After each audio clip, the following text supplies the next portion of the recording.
Well, hello everybody. Back for round 2 of Us with Video. Thanks again to production manager Teddy. I can speak today. This is Dice Soup. If y'all are watching this, then you're great and we love you. If you have the ability to help us out over on the patreon.com/onceuponad20, we appreciate everything that y'all do for us, everything that y'all do to help keep us playing and having fun. So, when last we left off, the group had a little problem. They started going through the Crispvale thicket. I'm getting my thickets wrong. Going through the Crispvale thicket, had a little encounter. It was varying degrees of successful. Made a Fey friend, made a Fey enemy.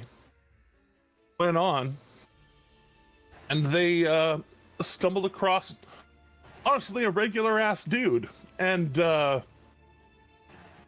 as a group, some accidentally, some very purposefully, scared the living shit out of him and sent him running. Took some of his stuff, left some of his stuff, and kept going. Later on, finding a Fae floating through the forest who was cute and warned them of danger afoot. And then, while somewhat unobserved, borrowed a few things and buggered off when discovered that some things, some of lower value, some of fairly significant value, being taken. All of a sudden, everybody noticed there was no Brandor. Fearing that he had been taken too, they look around, they see bedroll, they see footsteps and more footsteps, leading to a ring of mushrooms, a nearly perfect circle, where the middle of has longer grass than the surrounding foliage, blowing in a breeze that did not exist, and pondering the ramifications of going into the Fae and perhaps having a little weirdness happen, or leaving Brandor to his fate. There was almost no hesitation, and one by one, the group started stepping through, walking into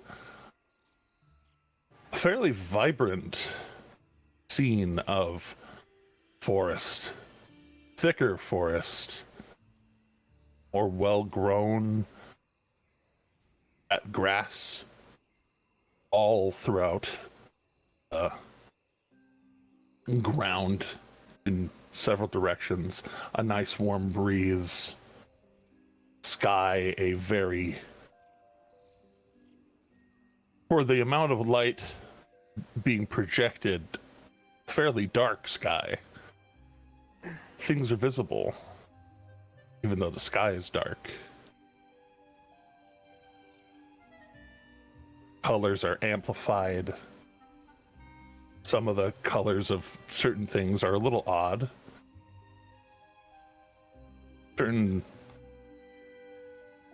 thing, like, you know, fungi growing on trees, having odd unnatural purples to them, unnatural greens to them. Welcome to the Feywild. Most importantly, no Brandor. What do you do? Looking for boot prints on the ground immediately. Also, that's the first thing I'll be doing. Also retconning, Blackbird abandoning their post at the horses for reasons. We'll be back quick, right? Right. Horses? No? Yes, of course. Okay. Leaving the horses with food in sight, disengaged from the cart for safety, but making sure that we're not leaving a party member stranded on the material plane. How could I? Good call. So looking around for anyways. Looking around for blueprints. Go ahead and that would be survival. Looking around. Awesome dice already. That is a natural 20. We love when the dice are throwing 20s right out the gate. Yeah, first roll of the session. 22 on survival. Love it. So, looking around, the first thing that you really notice as you're looking around is that as you are kind of stepping through the grass, looking around, goes from this kind of odd green. When brushed through, there is a bit of yellow that forms in the trail of wherever you are stepping, particularly any of the grass that gets disturbed and or stepped on. And as y'all are kind of spreading out, looking a little bit, you notice that, but you can see that it slowly goes back from that yellow back into green. And then thinking that maybe that is going to frustrate your search a little bit, you look closely, and there is a little bit of a trail where you can kind of see that footprints are still in the dirt between the blades, and a little bit of yellow remaining. Start following. With that, one of the things, as y'all are beginning to track through the forest, go ahead, and this is just going to be a group. Yeah, it was charisma save. Go ahead and make it just group charisma save.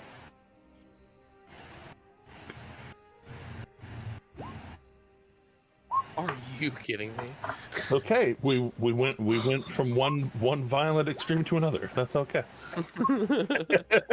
I love it. I have a +3 on those. I have a +6 on those, and look at my total, dog.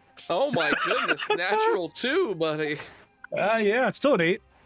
I'm happy. I'm proud of it. Proud of my I'm 8. proud of mine. Blackbird. Proud of the 8 I rolled.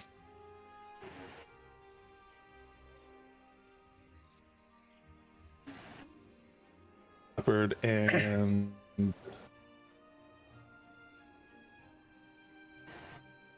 I got a 22, so I'm okay.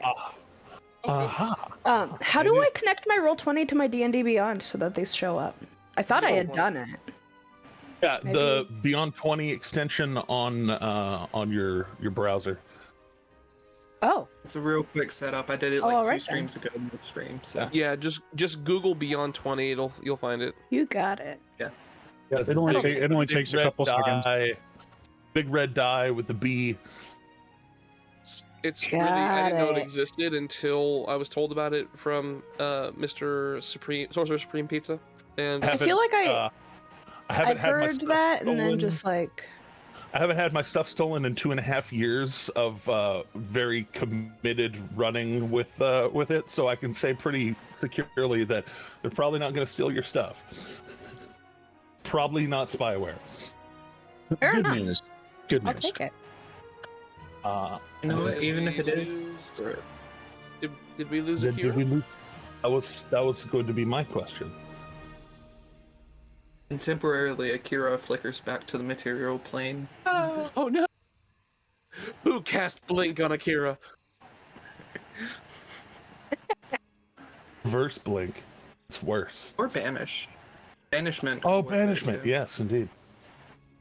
Oh, That's my favorite one. thought I saw them freeze up for a second, and What in the world is with not else to hope, I've lost my sibling, you guys. I'm going Uh-oh. to at least roll in the over here. I don't see it in the over here like I see blackbirds. I don't see it over here in the rest of Dice Soup. So let's just throw the die, and if they get back in a timely fashion, that will help. Oh, are Alright. you okay, buddy? So we'll go for the 11. And so, doing some quick maths for group average, that's 11 for Akira, plus Oh, internet just crashed. Okay. 8, stinky. Plus 8, plus 22, plus 10, 4, divided by 5. Charismatic strength, the party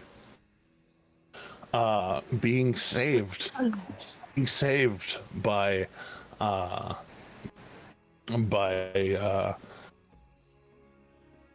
Blackbird.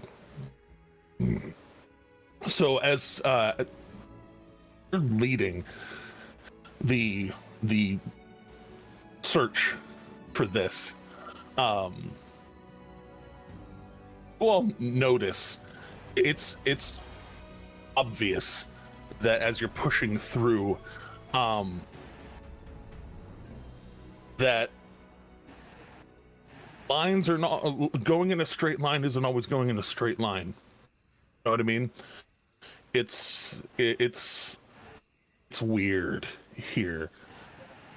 Urgent, you start to course correct a bit and are able to like kind of hold your own, but Luca and Nock are being thrown completely off. Akira as well. You and Akira, having steady minds and slightly more enhanced minds. Blackbird, your grasp of what's real is resolute right now, All right. and your ability to help Luca, follow a path where Luca and everybody else, and giving them a point of reference, so that this Fey shit, for lack of a better term, doesn't set you off course of where you're trying to go. Right. You help steer the ship, essentially the ship of the group. Yeah. Can I hold their hands just unpromptedly? 100%, yeah. Yeah. Okay. Yeah. No. Blackbird just like casually takes their hands and just like starts walking. Like that's not a weird or unusual thing to do whatsoever. I think Luca is less puzzled by the sudden hand grabbing his than he is by where he's trying to walk. So, I'll take it. Curiosity. yeah. Does Blackbird wear gloves? Oh yes. Okay, I thought so. Are they navy blue? Obviously. No, they're, Of course, they're, Blackbird they're doesn't obviously not acknowledge black, right? that. Yeah. Blackbird would disagree, but 100% they're navy blue. It's a whole motif. I Yeah. love how I made that joke like a couple times, and you're just like, "That's canon." I It's have just latched onto it, and I'm never letting it go. So will It it, is just so sooner or funny. later become canon that the entirety of Blackbird's outfit is navy blue? Oh yeah, yeah. already And the canon. reason that they didn't notice was just because it's all that color, and in the light when they acquired it, they were like, "Yeah, this is it." And This is then black. It looks black. And then, admitted, too prideful to admit that they were wrong. and then she got out in sunlight, and she was like, But "No, but I this want to is be totally clear. black." I Exactly. want to be clear. This is the person whose grasp on reality is so good that they're leading us right now. Yeah, absolutely. Everyone has their Can we make this flaws. known? Dim Everyone's light, got their niche, man. Yeah, dim light There's can nothing give wrong you. with being a little bit colorblind. no See, doubt. that was it, Bearded. That was it. Dim light can do some weird stuff to you. But on that note, as y'all push through, you're not sure whether it's a leap in time, space, both. Things start to actually dim around you. The sky starting to match, or the light level starting to match the sky, getting a little more dour. You find yourselves entering a shady area of the wood where trees are more. I'm not sure how better to put that, but instead of just growing, straight trees, these trees look like they have been growing for centuries, on centuries, and have grown huge, roots themselves being above the ground a little bit, and providing these certain little areas to walk through, depending on how big or not you are. And you kind of lose that trail that you were following, almost as if the grass and ground itself have kind of already corrected. But you do see up in the trees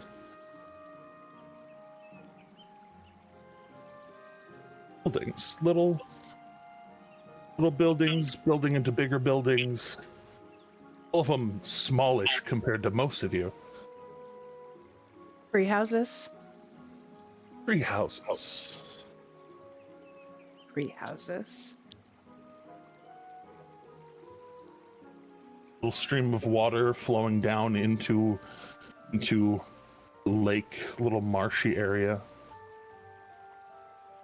If you've already addressed this, but what's like the lighting like? Are we like in twilight right now? Is it like perpetual twilight kind of thing, or is it like a dark dim, or what is it exactly? Yeah, it was a kind of like brighter twilight when you got here, though the sky looked darker. Okay. The light didn't match the sky where you were. Got it. Then getting into this area now, much more dim light. Some of you that dim light doesn't matter for about 60 feet, but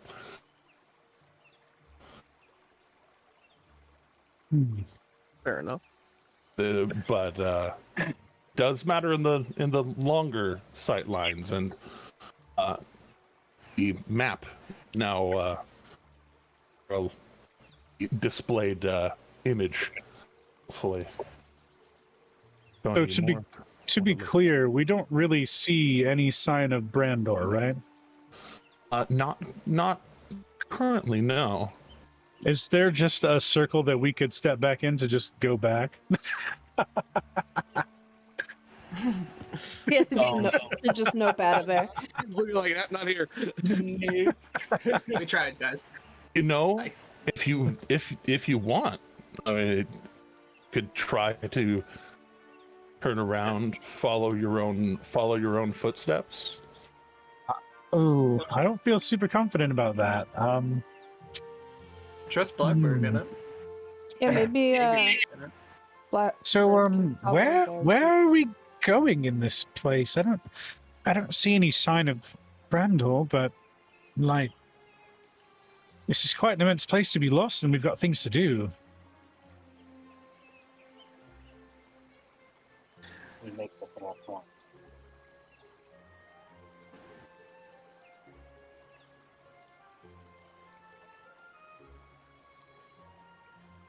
That being a question to the group. What was the question asked? Oh, did you not hear Tim?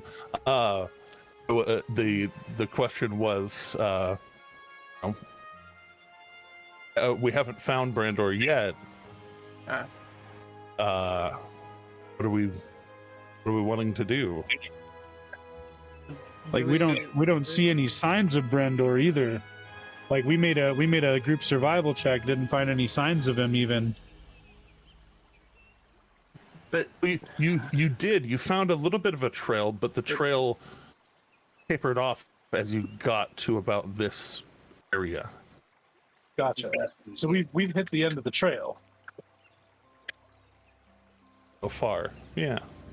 Maybe he's good. This is the end of the trail. I don't see any more tracks. You don't think he went up into one of those houses, do you? Kira points to the tree. Or so, I guess I described it poorly. The trail leads to this water area. Oh man. Brandor is a Triton. Oh.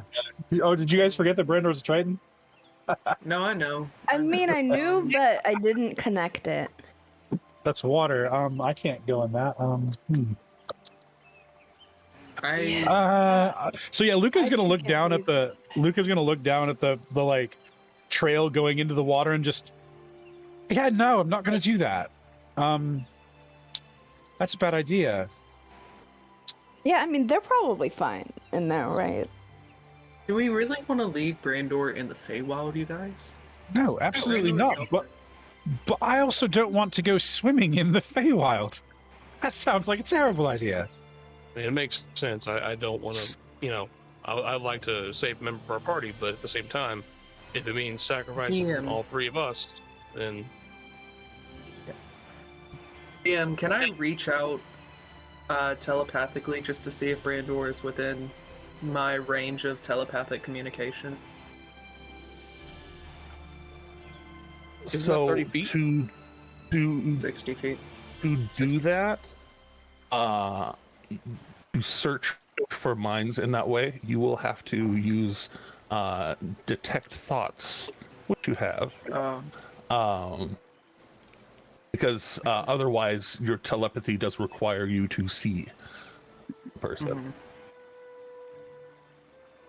I really want to waste that. Well, not waste, but...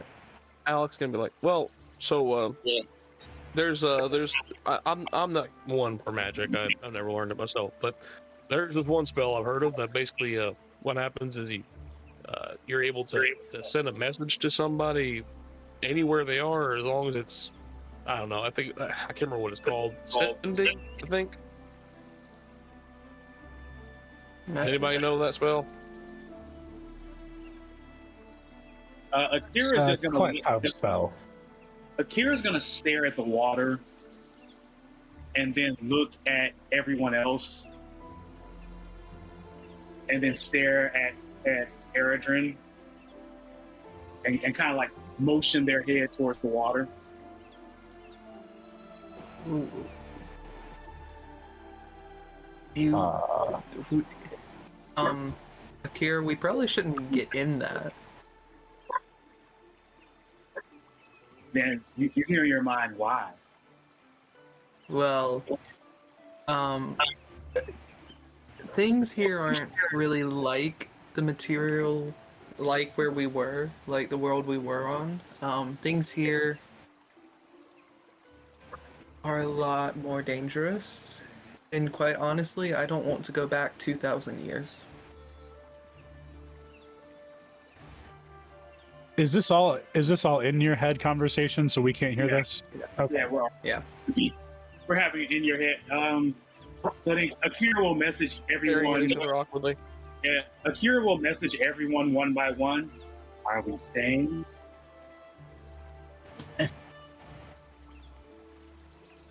How big is the body of water? It's being flowed into from like a smallish stream, like 40 feet across, but really shallow.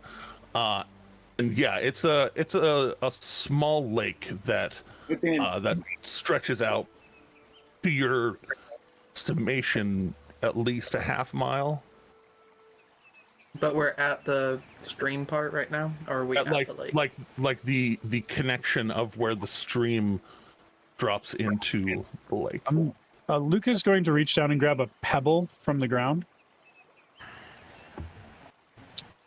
And I'm going to cast light on the pebble and just toss it into the lake to illuminate the lake bed. You said it didn't look very shallow, so I'm going to just toss that in to illuminate the lake bed. Okay. See if maybe we see something down there. Tossing it in.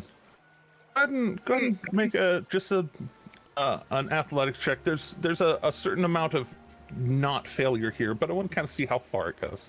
Sure.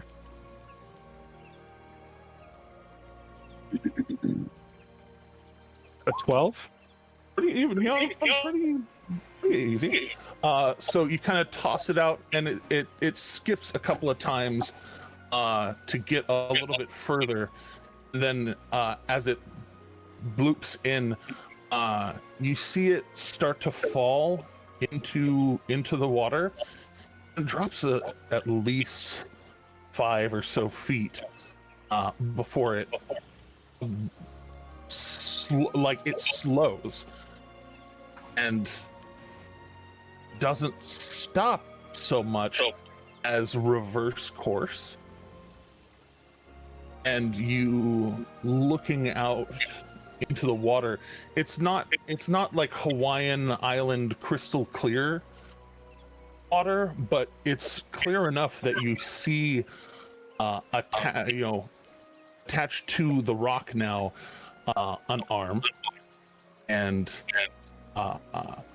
the upper half of a body that is looking at the rock and holding it up, looking curiously at it.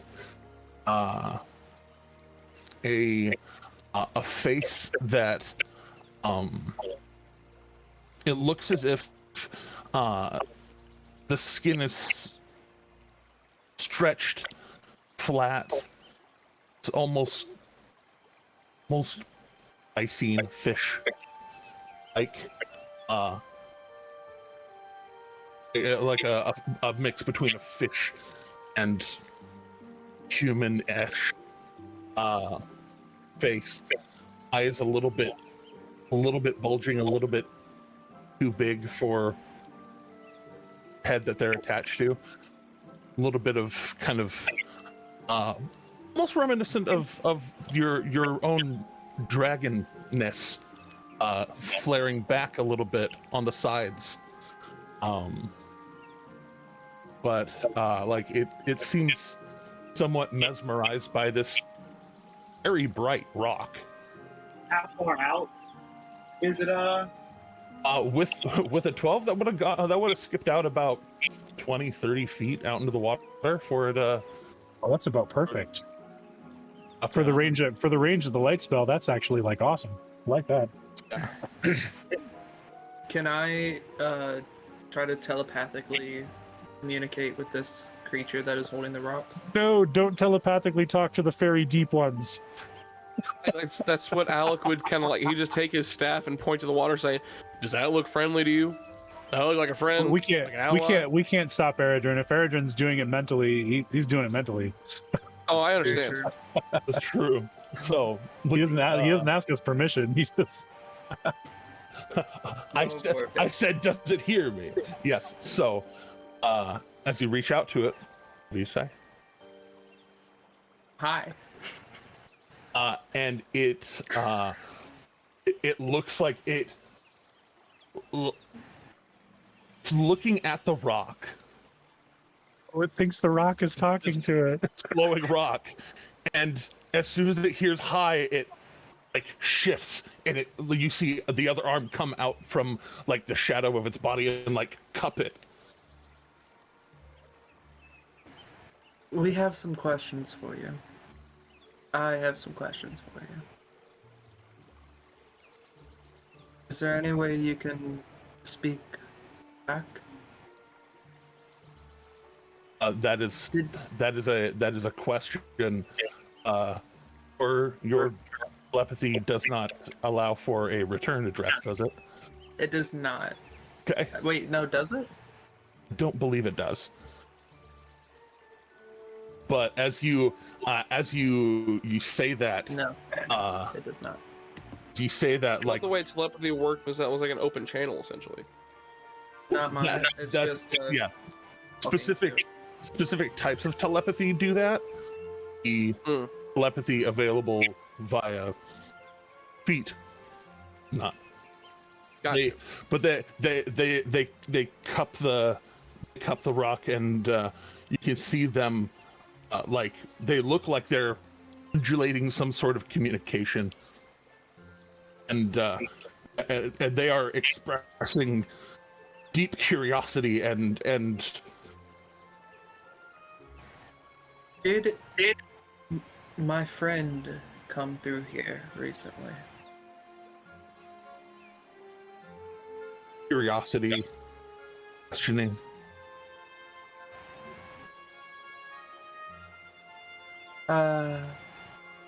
Someone new, blue skin, armor. You saw them? Where are they?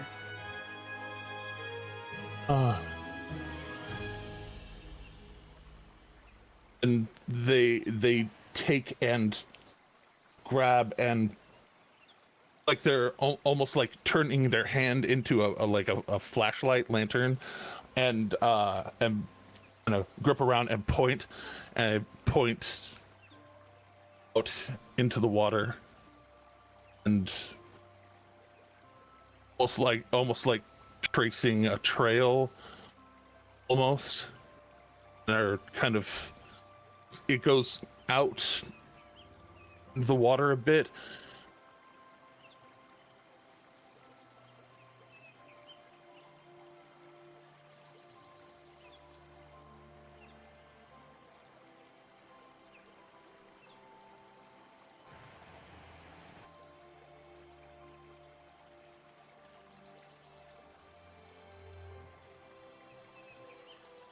Look, they bring it back and look like they're asking something.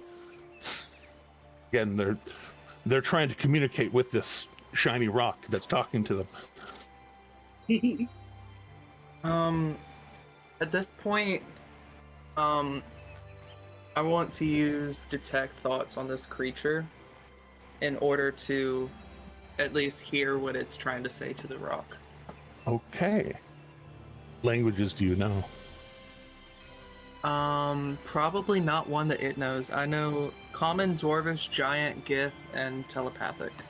Okay, which is not a language, but it's yeah, but your telepathy does at least allow if thing has a language it understands. Yeah, that's Okay. how telepathy works across the board. As long as you don't have to speak the same language to communicate via mind. Okay, just making sure. Mhm. Then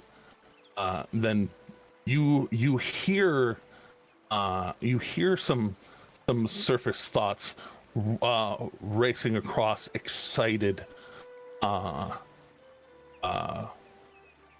unobvious curiosity, questioning.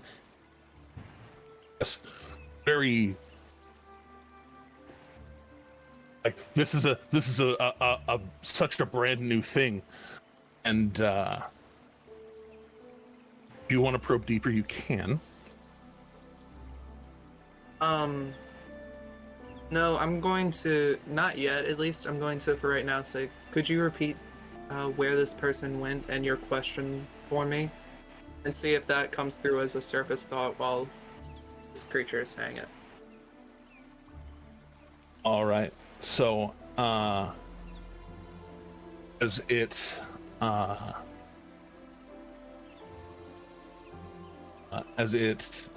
gets even more curious, it points out into the water again, and you're hearing words. They are thought in Sylvan, and you're kind of as you're hearing these things, they're not making sense in a verbal sense, but the gist is that you can tell that there's a direction that this creature comprehends, and it's like the directions kind of trail off. Go ahead and make an insight check, just to see what you can actually glean off of it, because there is when you're especially watching somebody speak, it makes a lot of sense that even if y'all don't speak the same language, if they're pointing and gesticulating, there's an amount of understanding, as long as they're not like, oh, you can't understand me, you're an idiot, I'm going to tell you that there's hot soup right down there. But with a 14, you're able to kind of tell that they're talking about in and down in the water, and then they don't know after a certain point. It's just kind of like this trail off of shrugging or a little bit. They know something. They don't know. They might not know everything about precisely Brando's location right now. I'm going to, at this point, turn and relay what I was able to glean, not dropping concentration on detect thoughts yet, but relay what I was able to glean from this a person to the party. Yeah. So guys, I think Brandor may still be in the water. Oh. Yeah.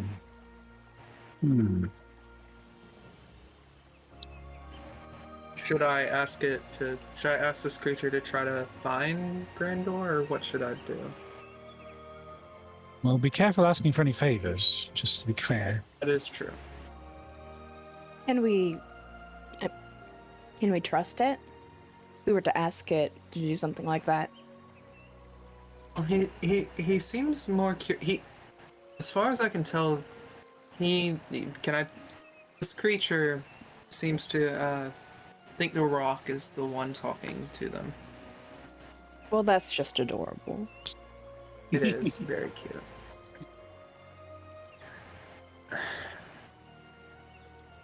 Well, what do you guys think on it?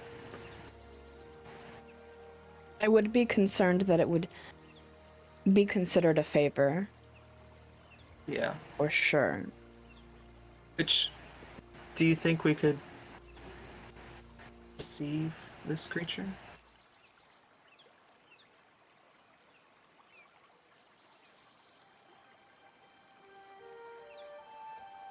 It's a dangerous task, I can tell you. Now, if you're gonna ask it to do anything for you, the way the Fae work is you gotta offer something for them immediately and say, for this request, I have this in return for you, like immediately. Otherwise, they will come back for it tenfold, essentially. We give it the rock. Whatever you do, don't offer it the rock. The rock's only going to stay glowing for about an hour. I am going That to could seem telepathically deceptive. say to the creature real quick, I'm still here. I'm just thinking. Give me a second. Yeah. So I guess my Your concentration on the detect thoughts does only last for a minute, so Yeah. you only have a little while longer for the more comprehension that you have right now. Yeah, that's very true. God. How far away is do the you- next shore? Best of your estimation, like the far side of this lake is at least a half mile.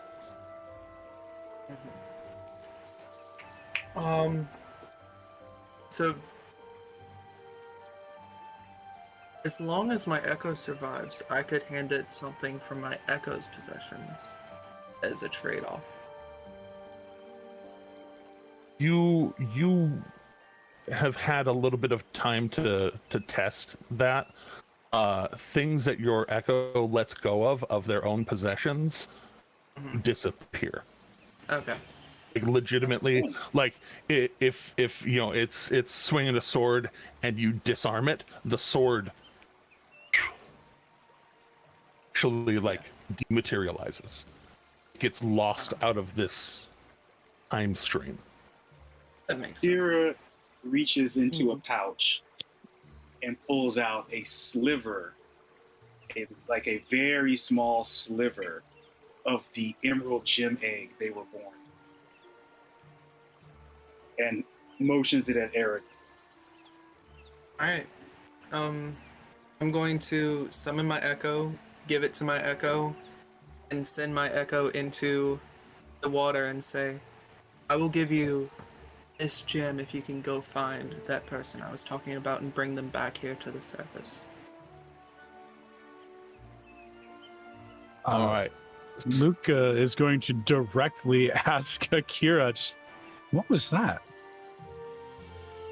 Kira goes into your mind. It was a piece of the shell I was born in.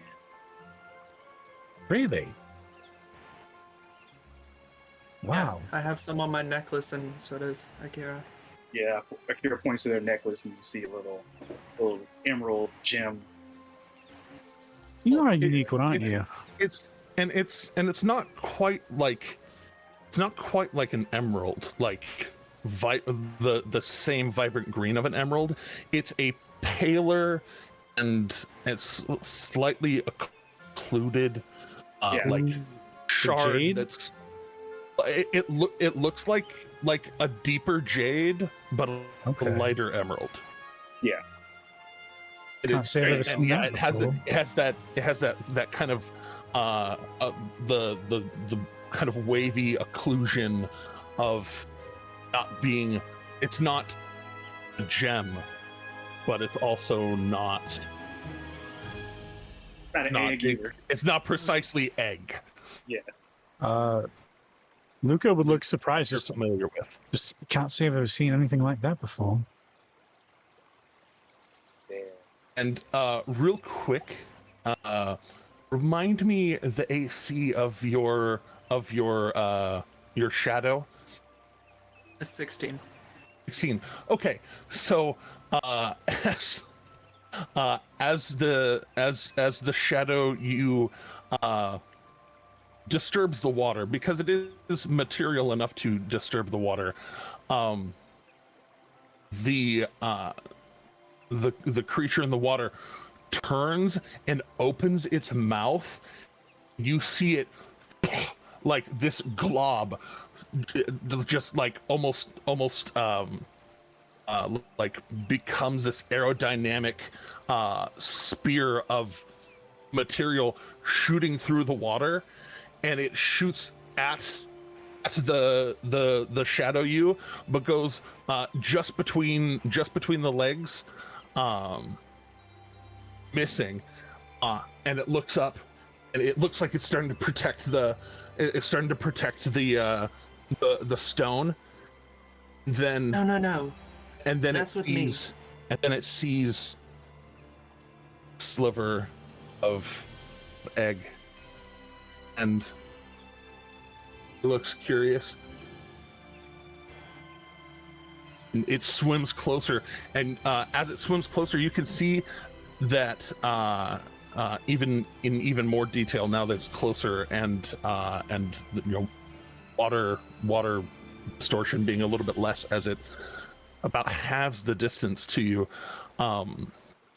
Once it gets to about 15 feet away from the edge of the shoreline, its face actually comes up out of the water, probably because that's right where it gets shallow enough that there's not much of a choice.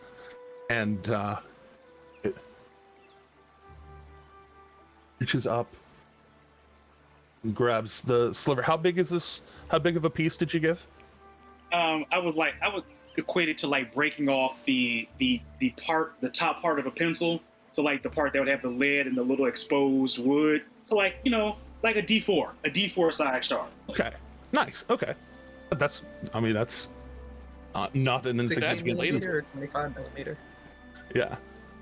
So, kind of taking this little shard, I look at it and kind of really inspect it very closely from eye to eye. And now looking past the gem and the shadow, seeing the rest of you, looks down towards the rock. Does anybody speak Sylvan in this in the company? I don't. Not me. No. Definitely not. Okay. I can cast comprehend languages, but I know 5 words in Sylvan, one of which is rock. So Yeah. since I'm not really privy to the conversation, and comprehend languages is self only, yeah, I don't think I'll be of any help there. You hear it say something rock something, shakes it, looks back, just like it tosses the rock over its shoulder, and just kind of like has this look of like, all right, the hot new thing is this piece of egg, and and it now kind of cradles the piece of egg and looks up, and it says words. They say words. One of them you recognize as the word "fey." okay. Oh, great. And just going off of your previous insight, you can tell that they're still curious. This one is not terribly guarded. At least they don't look like they're like, oh, outsiders. They are curious, and they're still maintaining, about 3/4 of themselves in the water, basically kind of armpits up. You can still see of the water. The rest of them is long and lithe, almost like a thin, long kind of porpoise, but they have and kind of smooth bodied, but can see a few little kind of steering fins on their back, and they have feet, Their feet are kind of wide and webbed. They look like they can walk on land, like they are made for water.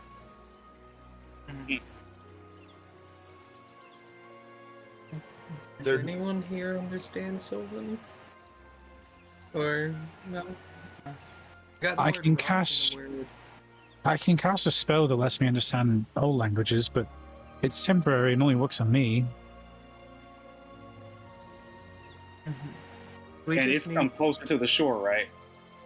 Yeah, it's about 15 feet out in the water, and you can tell that like right where it is kind of this shallow part where like they've essentially half beached themselves. They could still maneuver and push away if they really wanted to and get back into deeper water.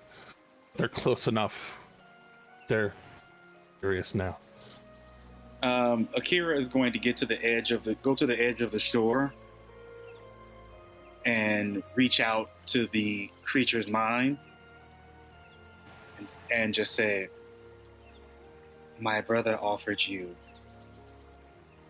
a small gem for find our friend."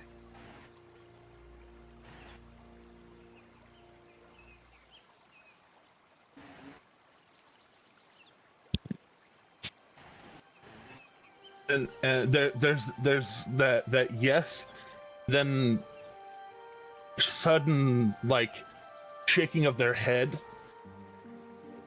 You can tell that there's a little bit of fear.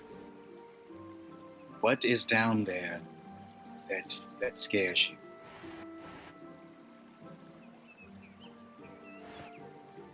They open their mouths and or their mouth, and they have got some teeth. It's Figured as much.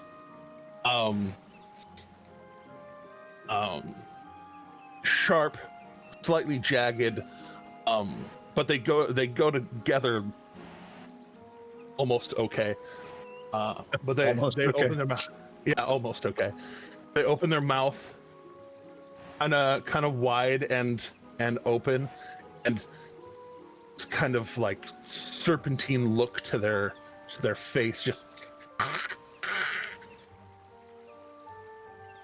they kind of with the hand not holding the shard, kind of look like they clawing. They don't have terribly sharp claws.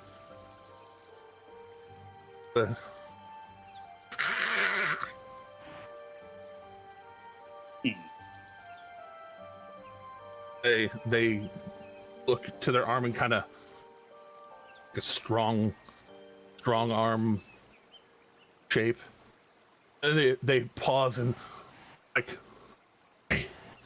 and look towards the water and maneuver it around a little bit, and a chunk of it comes out of the water about 3 or 4 feet wide, just starts to like come up and swirl, and can see a creature that has very wide, broad shoulders. Think if Michael Phelps were in kind of abalone looking chest plate and like plate mail, and it shows some of the color change and stuff between the physical form of the thing that it's showing and some of its accoutrement. Just it's able to color some of the water, and so you can tell this thing with broad shoulders, kind of plate mail, looks like it has fins like coming off of its arms, and a helmet, and its face similar in the way that it's obviously an aquatic creature, but and it looks to have some pointed teeth like this one. It looks like it's much larger, much more ready for combat, for problems, and it kind of the little figurine kind of does this maneuver of like holding a spear, and the spear itself kind of opens up, and the spear itself goes above their head by about half. This the little aquatic thing, just water, and just kind of looks back and forth, and it's very silent. During this beautiful game of charades, Luca is just going to begin to cast Comprehend Languages as a ritual spell. It takes some time. If I don't have enough time, just let me know. But if I do, just let me know when it finishes. Akira is going to ask them, "Is this what you fear? This is the thing." And when you say that, the water action figure, for lack of a better term, looks like it leaps from the water at you. You can choose whether or not that scares you, but it leaps at like it's going to lunge at you, and then just kind of like as it touches you, the water kind of stabs at you, but obviously doesn't hurt, and it just like it hits you and then splashes into the water, and it just nods vigorously. I understand. Akira whips around and relays all of that information to Eredrin, explaining to Eredrin that the figure that the creature showed us on the lake is what they fear and what may have taken Brandor. Okay. And I subsequently informed everybody else that this creature is too scared to search for Brandor because of the demonstration that they put on, which is a thing that it fears that apparently is violent and may have taken Brandor. Okay. But I feel everybody. Do we? I would also like to turn to the party and say, well, do we let Brandor stay captured, or what do we do moving forward? We saved the shop. We must save him.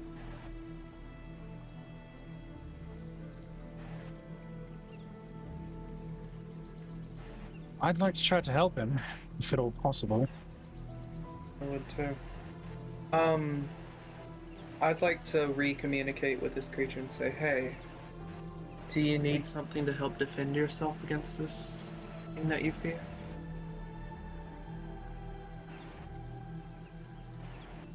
Shake their head no, and kind of with the words that they have, with the words that you can understand, you hear the word self, and they kind of gesture towards themselves and out towards the water. Then kind of this no kind of shaking of their hands. Then like kind of put their hands up in a like a submissive surrender. That's the word I was looking for. This kind of surrender post, not towards y'all, but towards the water.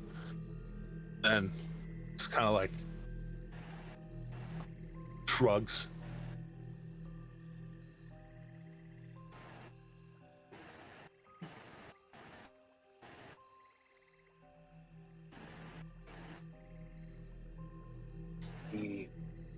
I messaged Eredrin. I am sensing that we have to go into the water. There is no. I'm getting an inkling suspicion, but that is scary.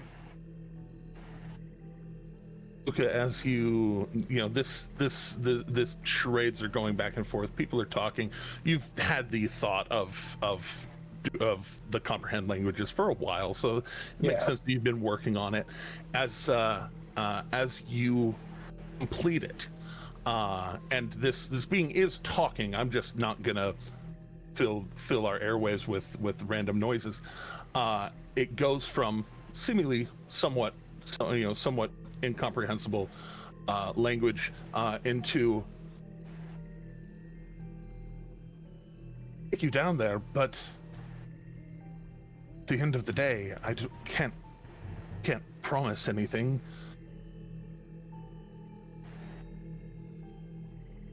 Knocked your friend out and dragged them under. They didn't die.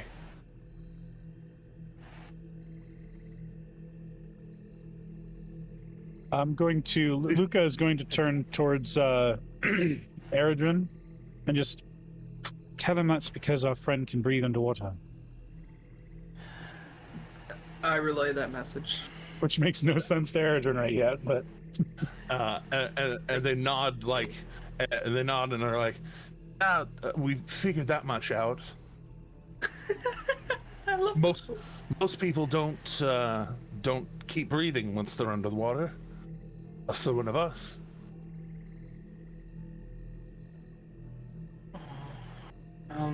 Ask him if he works for this thing. It sounds like he works for this thing. Do you work for this thing? Subservient to it, yes.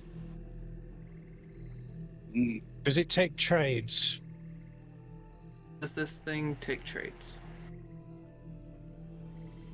Sometimes. Likes trophies. Trophies? Okay. Luca, do you relay that? What's our friend worth to this being you are observant to? I have no idea.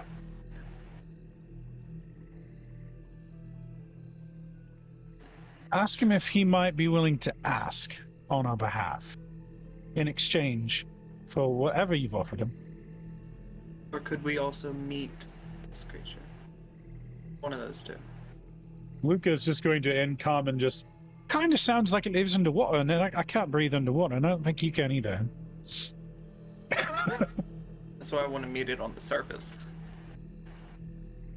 That seems like an incredibly dangerous predicament to put yourself in. The Baron doesn't come to the surface. The Baron. Did you relay a message? He called it a Baron. It's some level of nobility, then? We might be in figuratively and literally over our heads. If we can organize a trade from here, that would probably be the safest route. Can you be our liaison for trying to trade our friend for something for this Baron? Well, I'm nobody to the Baron. You're somebody. Not today, you're not. I don't think he doesn't. He does not listen to me. Does he listen to it? Oh, I didn't hear that. Sorry, I didn't hear that. Sorry. So should we offer a sign of good faith to begin with? It sounds like our liaison is not in a position to be a liaison, is what I'm saying. Is he in a position to be a messenger? But if we can show to him that we actually have something to communicate through and have means to form a trade, maybe the Baron would listen to him. But it's also important that we make sure that we have something I to could have trade. sworn I heard you just a second ago, but it was really faint. Yes. What does the Baron? What Akira asks, based off the information they just received, Akira reaches out with their mind to the creature. What does the Baron like besides trophies? What type of trophies does he? Conquest, I assume. They hold up the shard that you gave. You tell the Baron that there's a lot more where that came from. If he beats us up here with our friend. In that case, no. Okay, there you go. You go ahead and make a persuasion check with advantage. And I'm saying, Akira has no social skills, really. They are just really doing things that they've seen Erogen do before. Persuasion with my 0 modifier. This ought to be great. With advantage. With advantage, thank God. Yeah. You're offering something that not only has actual intrinsic value, but is shiny and pretty. That's going to be a mighty 12 with advantage. Mighty 12. Okay. They look and much more. What's silver? I need to be able to give promises. Do you like silver? Again, Luca, at this point, Luca will be translating because he notices that there's an active conversation. So Luca will switch from interpreting to just translating. Okay. Giving that little bit. Depends on the silver. Coins? No, not interesting. Has to be something interesting. This is interesting. Something interesting. So my hat, if you look at my little coin or token, my hat has like what could be described if you were to take it off of the hat is kind of like a crown piece. Those 2 silver bars that wrap around. I'm going to take off my hat and say, would a crown interest the Baron? They reach out towards the whole hat. No. And I want to pull off the silver piece and hold it out.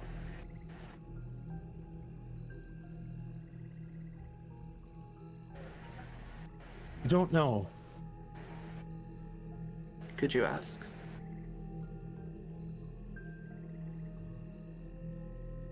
It might take some time. It's deep. The hole. They point out into the water, and you can tell as they're pointing, like there is a transition of the shore water into a deeper, darker hole. You can try. I would greatly appreciate it if you did try. I can also. It's not forever, but I can help you. I can help you breathe. A short time. Short time compared to me. We need to know how long that is. Yeah. Hours? Several of the hours. How many people can you help do this as well? 10.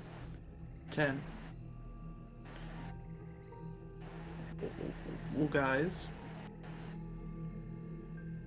Underwater fish don't stink. What y'all think? If I were a fish man. Blah blah blah blah blah blah blah blah blah blah blah blah blah blah blah. All right. Wow. Somebody clip that right fucking now. We need that now. I can't take credit. I can't take credit for that.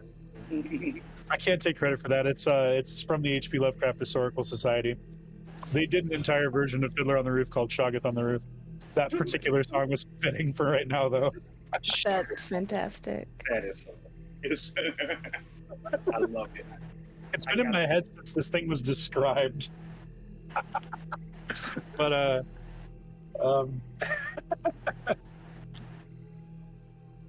it depends on what it wants, I suppose, right? Like, all right, Luca would just kind of look around at the group and just, do you think we have anything to offer it? Because that's a hefty favor. And even if we get down there, do we have enough to trade for Brandor? And what's to say that they won't just capture us, right? I have plenty of silver. Blackbird says, I feel like that's a really good point. Once we get down there, do we really have enough interesting items to, at that point, trade for all of us? Because I don't know if we'll be safe down there once we're down there. I'm going to turn to this creature. Could you describe specifically what kind of trophies the Baron likes? As specific as you can be. Baron likes curious creatures, and when they say curious creatures, they look first towards Luca, then towards Akira, then towards Blackbird, because Blackbird just spoke, and Blackbird is completely encased in Blackbird's got a very black noir and like can't really be seen beneath all of their accoutrement. And so, like, there was this moment that this fish thought that you were just like stuffy, Like a decoration. and then you spoke, and it's like, I love that. It's Oh, canon. that's Blackbird quality. is actually an animated plushie. Yeah, you guys are like Weekend at Bernie's in my body this whole time. Yes. Well, I was just you five are nights at Freddy's. weak into Bernie's in your own body. don't Yes, underestimate. of course. Don't underestimate my ability to convince everyone we run into that is exactly the case, because I can do it. See, Oh and no. I will counter-convince every single person that you're part of the FNAF franchise. My minimum persuasion roll is an 18. I can, in fact, pull this off. Damn. It's pretty good. Well, maybe someday that'll become extremely helpful. Are you an inquisitive rogue? What's that? Are you an inquisitive rogue? I'm a bard. I meant bard. Sorry, that's what I meant to say. Very Yeah. part. Whoa. Is that what the subclass is called? Inquisitive bard. Oh no, I'm College of Eloquence. Eloquence. That's what it is. Sorry. I'm getting things mixed up here. No, you're good. Yes, I am a College of Eloquence bard. There is an Inquisitor rogue, but That's where you got your wires crossed. It's fine. Yep, that's where it was. Yep. Yeah, so they're looking back and forth. Much to your surprise, Eredrin, doesn't look at you as curious. Maybe because your skin is green, their skin is somewhat green. Your skin is green. But you have a tail and horns. and some horns and. Hey, I'm Voldemorting my nose right now. Like, I have a Voldemort nose. It's true. It doesn't have a nose. That nose better be piggy. We have something he doesn't have. What is that? Love? No, a nose.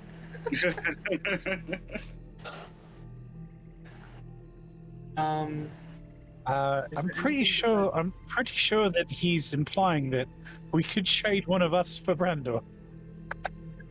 This Like shiny. shiny things? It's I very, guess the question is, which one of us do we like the least? Luca is obviously joking. So shiny things, right? Jeez, Jeez, it shiny. would have been good to have met you yesterday.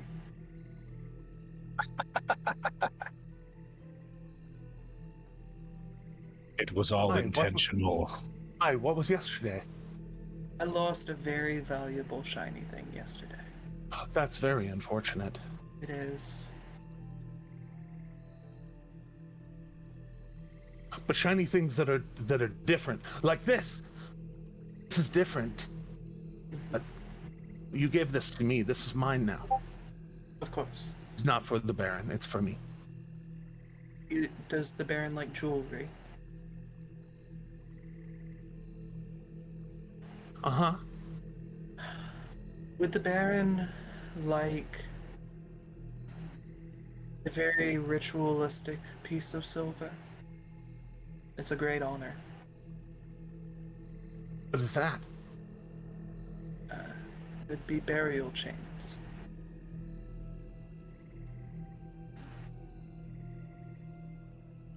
Where are they? I'd have to make them.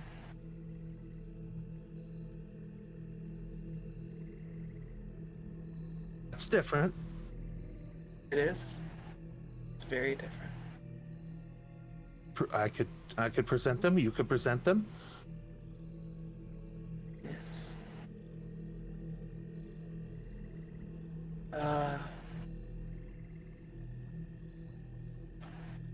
Do you think you would accept those in trade for our friend? Maybe. Anything is possible. Could you gain us an audience with the Baron? Maybe. I can help you breathe, and you could talk in the water, and you can come down. Can I make an insight to see if he has any ill intent or like anything like that with this offer? Absolutely, and the DC is going to be a little different because you can actually fully understand the words that he's saying. Ooh, interesting.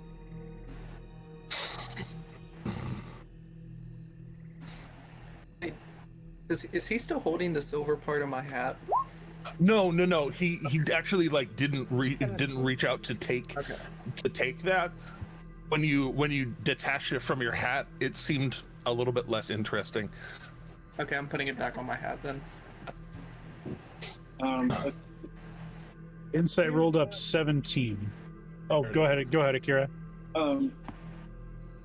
Akira is gonna sidebar Eredrin if the Baron likes unique names like himself. I'm sorry, I can barely.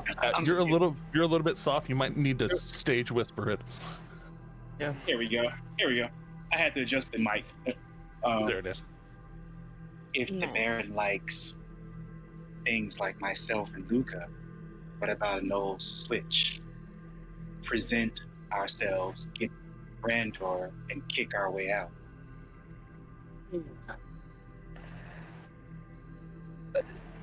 We don't know if we can hold our breath long enough to get back to the surface in that case. Didn't the green one say that it would last a few hours? Yes, but the green one could let go of it. That's the problem.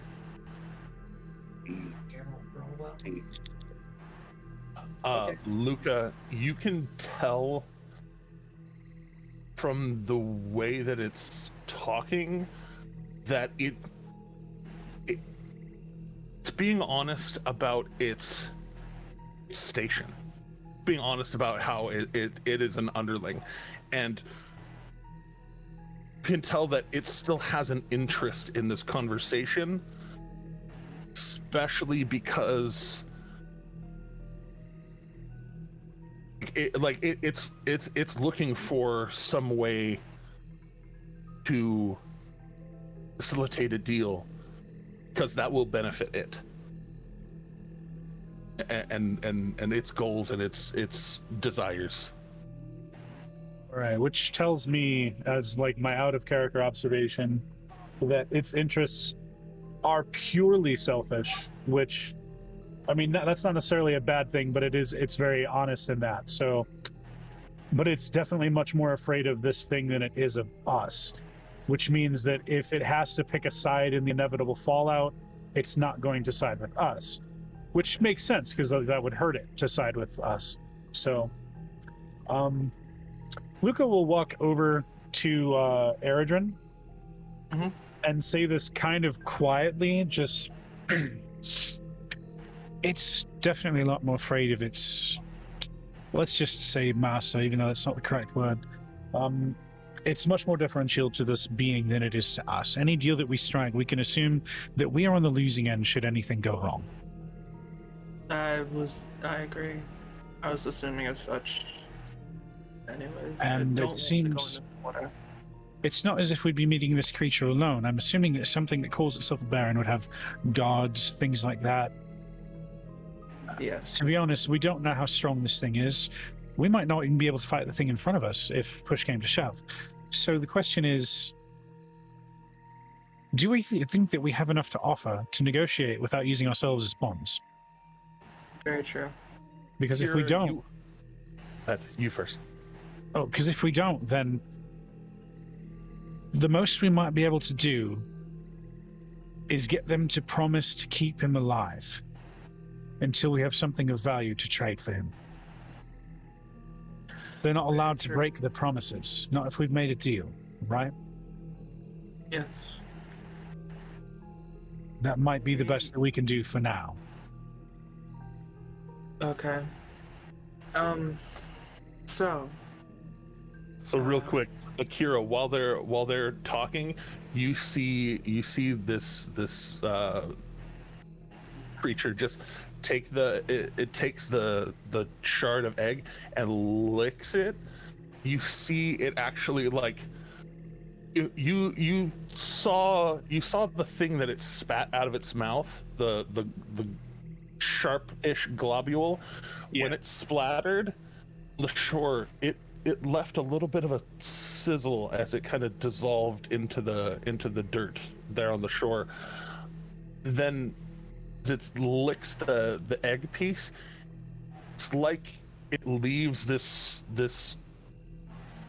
egg sheen across its tongue, like it melted it a little bit when it licked it. And you can see this very delightful look on their face. Like a child tasting candy for the first time. Akira kind of makes a disgusting face, like ugh. But doesn't do much past that outside of keeping an eye on the creature and waiting for the next moves to be decided on. But it does take note of that. Something to remember for later, definitely. So, friend, it will take me a long time, or not a long time, but it will take me quite a while to make those burial chains. Could you go down and ask the Baron if he would be interested in them? And as a show of good faith, I'm going to pull out my left earring and say, offer this as the first link. They put the rest of the shell in their mouth, and as they reach up and take the earring, this is a hoop. Yeah, a small silver hoop. Okay, and as you hand it over, take it and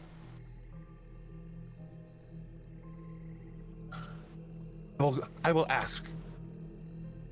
Start to build. I go ask. Okay. And as they're talking, you can see that, like, their tongue is now entirely coated in this odd white, green, jade, pearlescent sheen.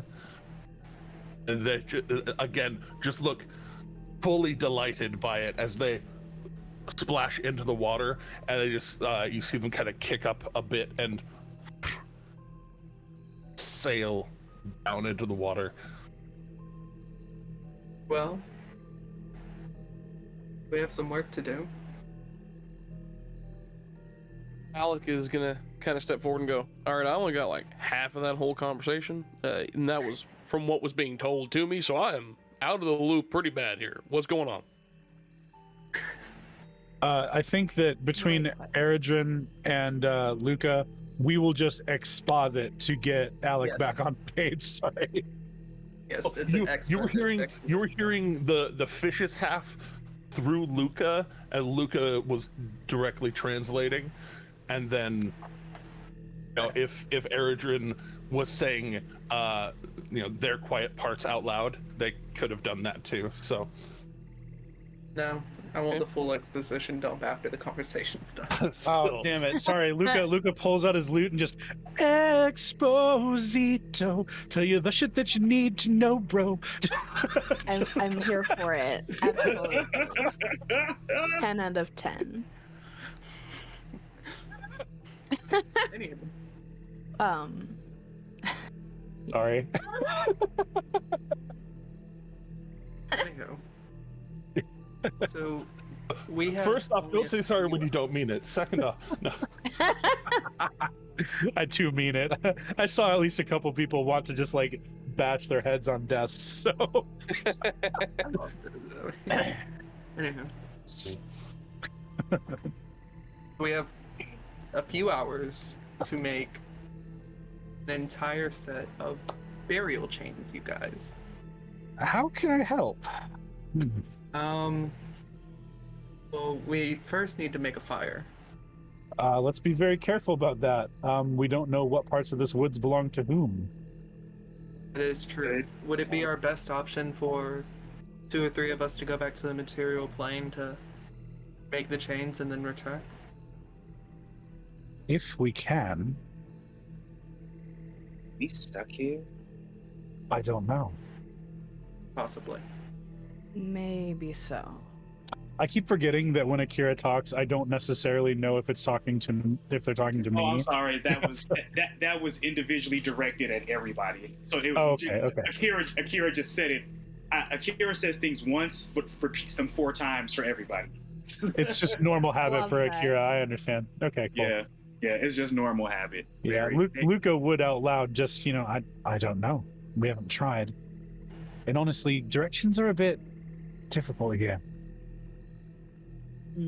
Akira Well, looks we at should you, probably- Eridrin, and just is like with a concerned look of being stuck here. I'm going to place my hand on Akira's shoulder and say telepathically, we'll be alright. I'm not going to let anything happen. Akira just shakes their head. Alright. Now, as far as silver goes, I only actually have 7 pieces of silver on me. Oh, I have a ton. Okay. I have the equivalent of 1,500 God. pieces. That's so many. Did you say why so many? I said that's so many. So mainly. I was gonna say I could get into the lore as to why, but you may not want to. I do love lore. Well, I guess our first option is to see if we can even make it back to the fairy circle that put us in here.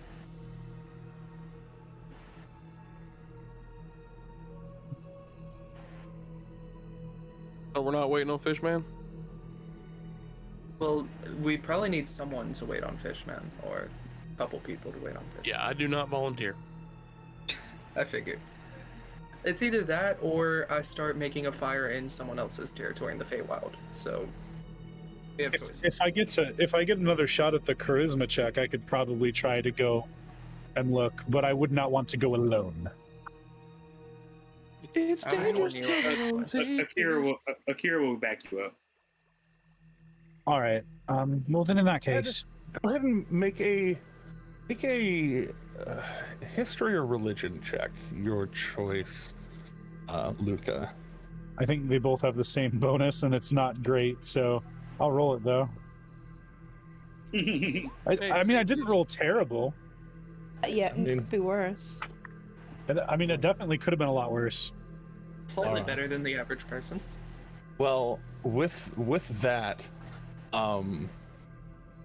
you definitely know of stories of basically if people get out of your sight in the Fae, and it, especially after the slightly wibbly time that you had getting to where you are, Yeah. there is a distinct possibility of losing people.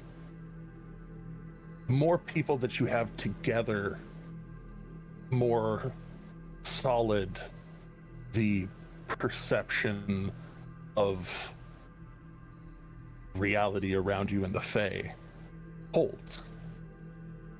So, like right now, you all know this place. You all know the circle that brought you here. More of you that are together, the higher likelihood that everybody ends up in the same place at the same time. Okay. So it's almost like our collective shared experience makes this place real to us. And then it could at any moment become less real should we split and move apart from each other. It's harder to find. Like harder to find. Yeah, it could make things much more difficult. So then The fewer people. So like if you just went off to do it by yourself, there's a certain distinct possibility of finding your way not where you're going, and also not being able to find your way back. Okay, well, with that being said, maybe it's best that we don't go back. Build a fire. All right, Luca would share that information, that little bit of knowledge from old texts that I read, And not in a going back isn't a good plan, but in a, if you're gonna go back, everybody should go back. Right. Yeah. all right. It sounds like it's not. This is not a safe place for us to split up. Right. If we're going to go back to get things from the material world, then mayhaps we need all to go back. Yeah. I just don't want to miss the fish person if they. Well, we're in the material plane. Did no one get his name? It's not uncommon here to not get names. Fair enough. Yeah. I think asking its name might be offensive if you think about it. I'm not an expert on fairies. Don't get me wrong. I'm no expert, but the legends certainly, the legends certainly say a lot.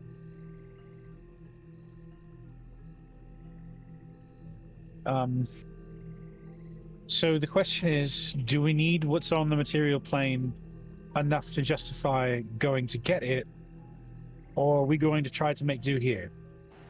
Well, I have my tools and my silver here. I just have to build a fire. And we have a name. We do. A name of somebody that might know a thing or two about who owns what. Although we're going to have to give him something if he comes to us. That seems fair. Pretty soon we're going to run out of things to trade for favors. Do you think he would want a pan flute? Maybe. I mean, I could offer him. He plays lute. I could offer him my old lute. Well, I could offer him his lute back, but I really don't want to. I was just saying, I could also just make him a pan flute as well, like out of wood. Crusader thing. All right, I'm gonna cast Detect Magic as a ritual. Okay. Take my time, cast Detect Magic as a ritual. And I'm gonna look around at the trees and such and woods and see how magical they are. And first of all, am I like dazzled or something because of this magic? Just blinded instantly. Right, yeah, just blind, no save blinded. No. So everything here is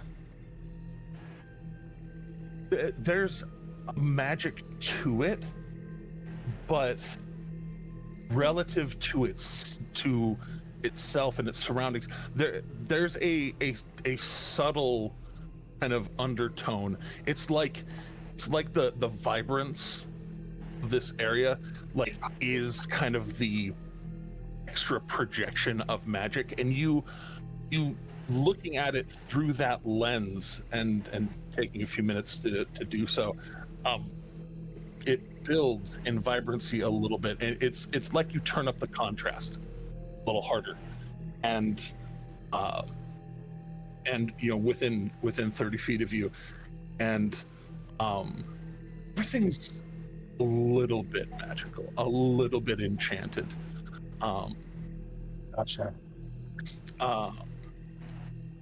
And at the same time, you know, this is a place of kind of magic incarnate. So I do have one question, out of character. We also have several magic items that do not have necessarily significant use to our party at this moment, several of which could have been offered as trade. Yeah. Like, we do have the, what was it? I'm trying to think of the exact nature of it. Because we had the dagger, we also had the glowing crystal, which was a gem of brightness. Which was the dagger magical? I don't I don't remember. Mundane as far as I know. Okay. We definitely have the gem of brightness though, and that's that certainly qualifies as a gemstone magical trinket thing of interest that might even be worth a quick trade. But I mean, I guess that depends. And if it's something that Eredrin even wants to offer up, but we all definitely do know that he has it. Well, right now it's in the haversack. Right. Is the haversack not with you? The haversack is with Alec, I believe. Yeah. Oh. Okay. So it's here with us, but okay.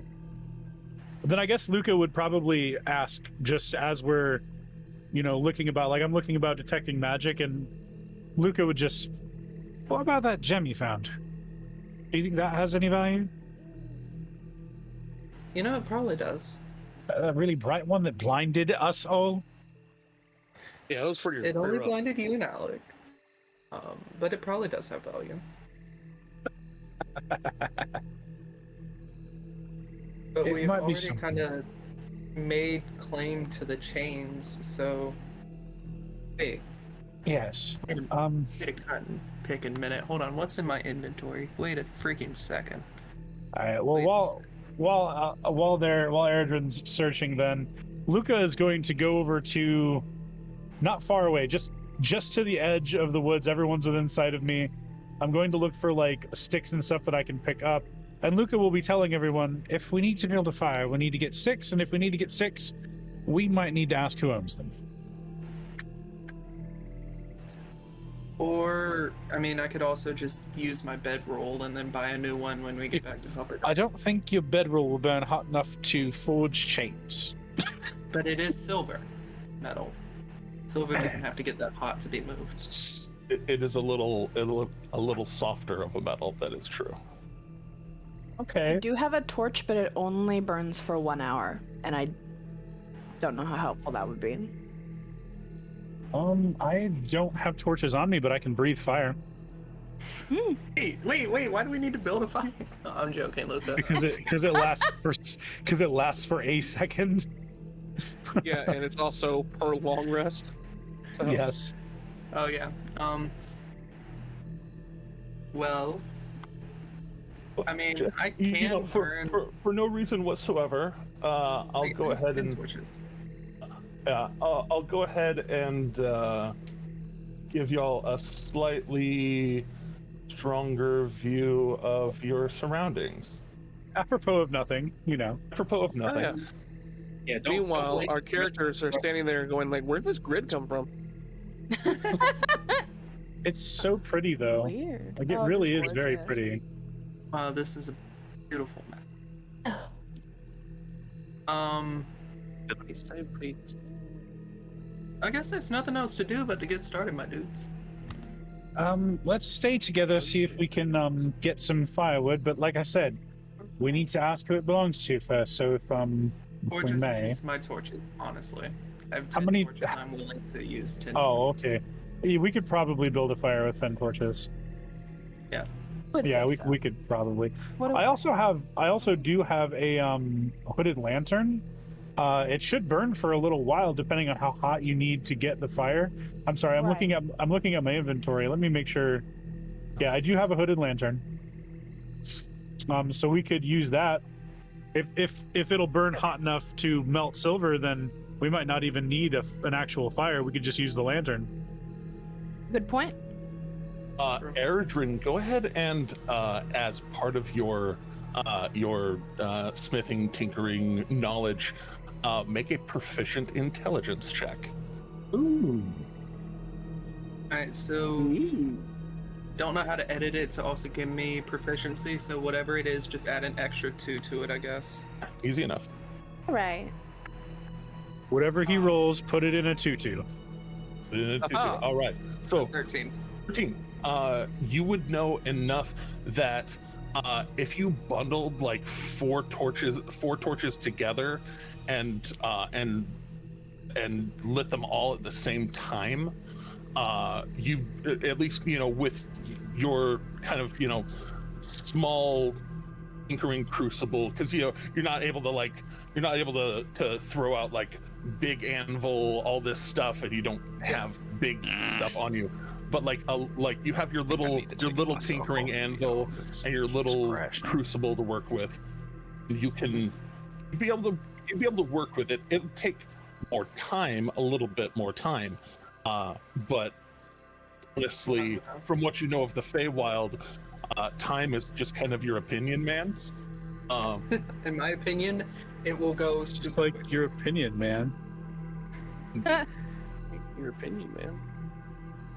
And So yeah, piggybacking that off of the other check from Luca, can in fact, with enough people and enough force of mind, charisma, try and assist with the alteration of temporal perception. Can Oh my. can, whereas Eredrin might be doing the work to actually focus, and his focus will be on the work. The rest of you can in fact help. Oh, Akira would totally help because they're used to helping Eredrin, so Akira would just fall in step automatically. Well, yeah, and for Akira, that help can manifest in helping with the forging and the tinkering, but for the rest of you, or also with Akira, would be able to essentially almost like a protection circle, kind of try and focus your own minds on either extending the amount of time that he has to work, or essentially you can try and affect area where you are, try and help. And with that the Okay, charisma save before, you making the reality more solid, because everything here kind of exists, just it exists as it exists, Right. but the way that it exists, how long it exists, what happens in the when and where and why, all is a little wibbly. And so with more focus and more attention, you could work with it and help. So I have a question then. Eredrin is going to be the primary craftsman on this. Is that the plan? Like Eredrin is going to be the primary crafter. So then, yeah. legit like that. Well, I have a couple things that I can do to help. I can give you inspiration, which you can use for your crafting ability check, and I can also use a protection spell from my Saturn, which one of the things it says is it says it can protect against aberrations, celestials, elementals, fae, fiends, and undead. So we can choose fae, and one of the benefits is that the target can't be charmed, frightened, or possessed by them. And if you are charmed, frightened, or possessed, you immediately get a saving throw, or you have advantage on any new saving throws you get. So I was thinking maybe that could help with the time dilation problem. Like, we can believe as hard as we want, but I can also throw some magic at it that might help. It might not, but if it doesn't help, then I still will feel like at least it was something worth trying. No, I like but that. it has a duration of concentration, so I can cast that on you immediately. So Luca would begin playing the Saturn as we get everything started and get everything going, and give a protection from evil and good on Eredrin, which I will go ahead and I think that should burn the charge. Yes. No. And I will also give you inspiration when it comes time to actually begin crafting, because that only lasts for, you've only got 10 minutes to use that. So I'll also burn 1 inspiration. I'm gonna go ahead and use that and get to work, I guess. Right. Are there other things, Alec, Blackbird, that y'all would like to include into this?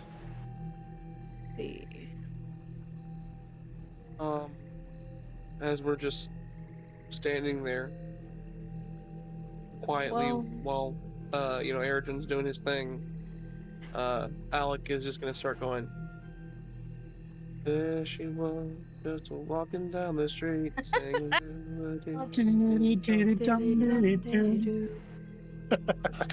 Yep.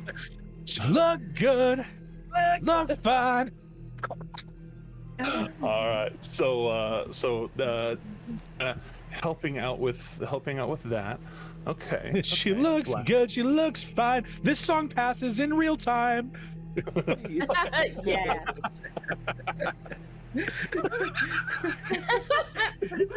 I love that. Sorry, I'm killing Jeremy. I killed him. Dead.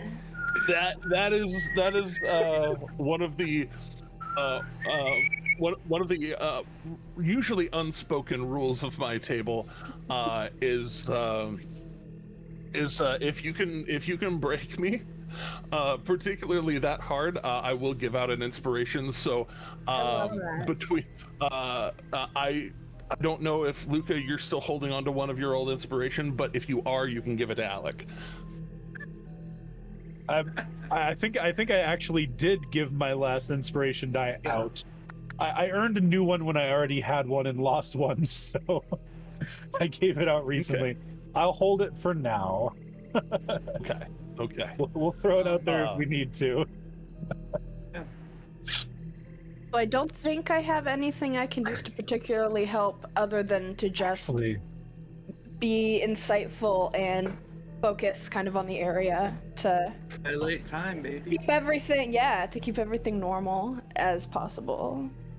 Actually, you know what? Since that was a straight group effort, because if Bearded hadn't started singing that, we would have never gotten that. So I think I'm gonna throw that inspiration tie at Eredrin. Okay. Wait, throw it at inspiration. I know, but it's DM inspiration. No. It is. I have a DM inspiration. Oh, you do? Yeah. Oh, can I throw it at this check then? Well, yeah. On behalf of Alec, I would like to throw this into the check. So that's just. Does that mean I'm a bard? I'll put you in the writing credits. How about that? I'm still humming in my brain, by the way. It's rolling through mine too. Same. To be fair, with the that- reason why I went there is because of stripes. So I mean, perfect, absolute perfection. But Akira, as your tool proficiencies are more in the realm of glass than some of the other ones, a little less broadly skilled than Eredrin. You could help with this, but the help that you give will only be it will only be, in this case, it would be strength based. So instead of giving like a full advantaged proficient advantage, you would be able to just lend your +2 a strength to the check. That's a plus. Just from the swing. Exactly. +2. All right. So with that in mind, first for Blackbird, Luca, and Alec, go ahead and rock those charisma saves. Yeah. maybe I'll do better this time, considering I have a +3 to them.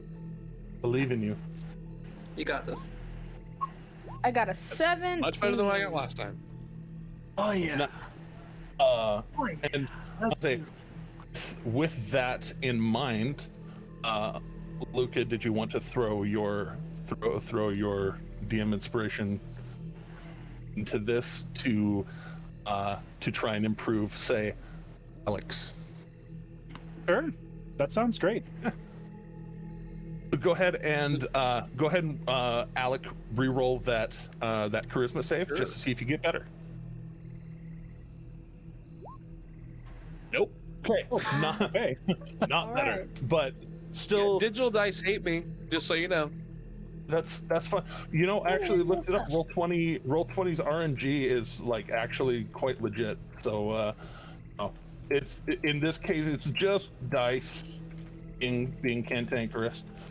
I think that his luck merely only passes through in physical form. We'll No figure out how digital to figure out how to focus that later. But okay, so that does give you quite a bit more time, focus, extra effort that you can put into it. So that's actually going to affect the DC. So for Akira and Eredrin, if you would be so kind, I believe it's strength, proficient strength for your checks. Go ahead and we're going to go for 5 instead of 3 of those because I have bought you more time to work. Okay. So roll 5 of these. What's that? Oh. Okay. Well, I'm just gonna click it 5 times. I think I would say I think strength save you're proficient in. So. Oh, roll strength save then. Oh well. Yeah. So I mean that's still a natural 1, but. But it would be a. Yeah. But it'd be a 5 and a +5 instead of a +3. So everything just add an extra 2 to it.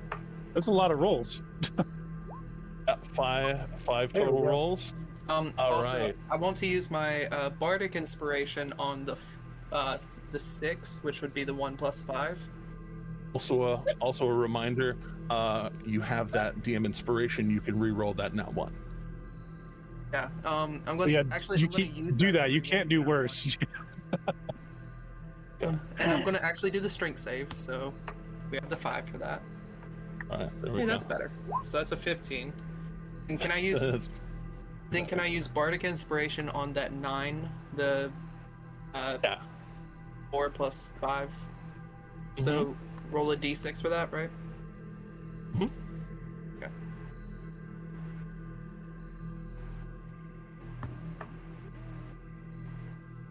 Oh yeah.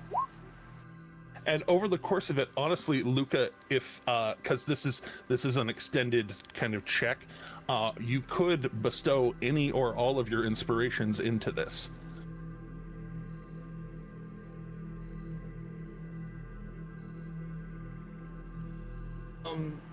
So while I'm working, Luca. I'm sorry, what was that? I missed it. Sorry, I was saying because this is an extended check, you are not limited to only being able to give him one inspiration. You can honestly give him any or all of, if that was your prerogative. Do I roll here as well to help him with the strength?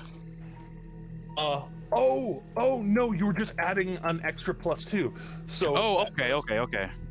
So each of these is at an extra plus. Thank you for the reminder, Akira. So everyone except for that last 13 is plus 4 to it, and then add an additional 4 to the 9, which is the 7. So that's 13. That 13 becomes a. 13 becomes a 15. Go ahead. I can throw in one more inspiration, but I'd like to keep at least 2 for just in case something goes wrong. This is right at the beginning of the day, so no snacks in here right now. Did I hear Teddy? Oh no, that was me commenting about my snacks. I meant to mute myself. I'm so sorry. No, I don't. But when you talked quiet and low like that, you sounded like Teddy. Yeah, he was seductively talking to the snacks. Like it sounded like he was like humming on to them. Like it was more like I don't have any snacks in this room. No. I'm so we sorry. can change that. Right. So, Ro, go ahead and throw one more d6 or inspiration onto one of them. Of course. I'm just trying to get down the actual scores of these things. I've got it. I have it totaled. Then we'll just throw one more. That's what I came up with at least. But one more d6. Let's do that. I have a feeling like this is going to be a pretty solid check. Oh, nice. It is. Can I add that Alright. 6 to one of the 15s? Oh, totally, absolutely. So that makes one of those 21. All right. Man, that was a pretty beautiful check. I mean, it's a good thing I kind of made that my living, so. Indeed. So as part of that, and you and Akira both working together, whoever has torches to give, this essentially effectively is about 5 hours of work being done.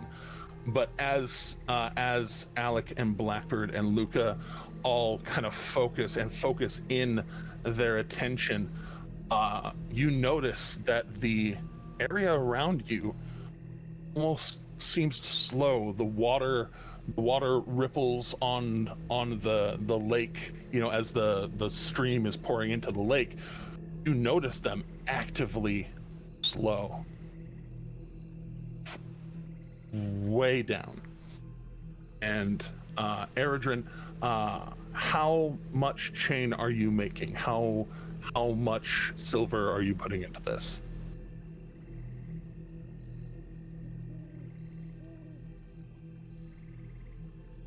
Give them in terms of quarter size pieces of silver. Akira will be following Eredrin's lead on this, so whatever Eredrin feels is the appropriate amount of silver. I say Akira, I did mean Eredrin. I apologize. Oh, no problem. I will contribute my whole 7 silver pieces. I think Eredrin is actually frozen. I think Ro is frozen up there in the corner. No. And unless he's staring really, really, really hard. For a little while there, I thought. Ro is being exemplary of what's happening right now, because he looks good, he looks fine, and he can craft in bullet time. Oh my god.